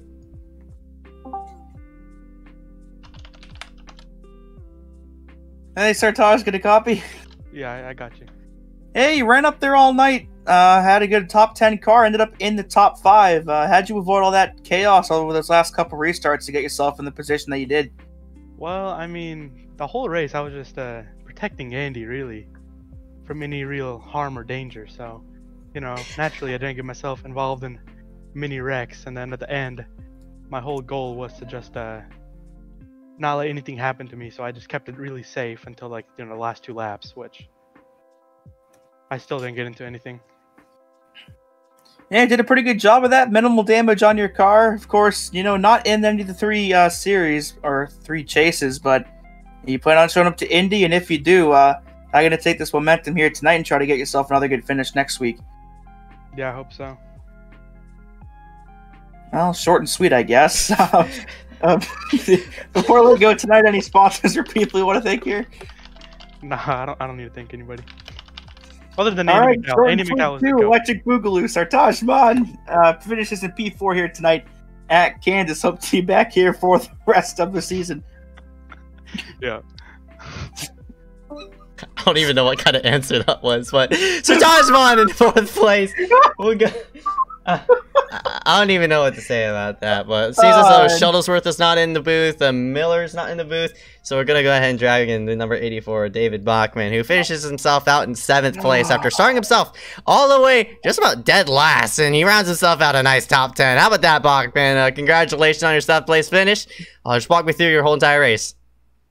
Well, I mean, I did my usual strategy: stay at the back, let everyone run. I mean, this is one of my better tracks. I've won here before in other races, and I think it was lap 14 right at the back, and I believe, I don't remember who it was, I think it was Patterson got loose off of 4, and ended up making up contact with him down 2 laps most of the race, and luckily caught some brakes at the end after halfway, and I'm not gonna lie, I'm glad I stuck with it and got a top 10. Feels great.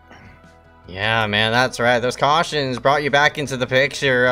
I'm curious on how much damage you got off of that incident with Patterson. I feel like I didn't hit him a whole lot. I really didn't go back and look at the replay of the front end, but it was enough. I was down, I believe, 40 RPM at one point. Got most of it back, but on the long runs, it was pretty much done for after like 20 laps. Now, luckily you survived here tonight after a hectic Kansas race from start to finish, and Bachman, you round yourself out 7th here tonight. Congratulations again, but before we let you go, any sponsors want to thank you for tonight? Just want to thank FedEx for getting me home early today. Doge, hopefully I'll drive the price up, only like a little tick, but we all know how that works. Want to thank Ford, Roush family for a good car, and pretty much you guys for bringing me into the booth. It feels great to be back. Alright, bud, 10-4. David Bachman rounds himself out in 7th after starting himself all the way dead last in 29th. Nice run, bud. Go ahead and see you coming to your next race. See you guys next week. That was David Bachman, Indy number 84, and that'll be it here from Kansas Motor Speedway. Kansas Speedway, excuse me. I don't even know. Kansas Motor Speedway, Motorsports Complex, Circuit. I don't even... How about it, Dewey? Round us out. The Circuit of Motorsports in Kansas. Congratulations once again to Parker White on taking the win here in tonight's race. The round of 7 weekend is not over quite yet. We've got the Nice Design Series tomorrow night at Gateway. That should be an interesting one. The shortest track of the 3. Actually, no, I'm a liar because Iowa's shorter than Gateway. But should be a good one nonetheless. That'll be it, though, for us. Congrats once again to Parker on picking up the win. And for Ezeckiel Reyes, I am Dewey Schramm. Thanks for watching.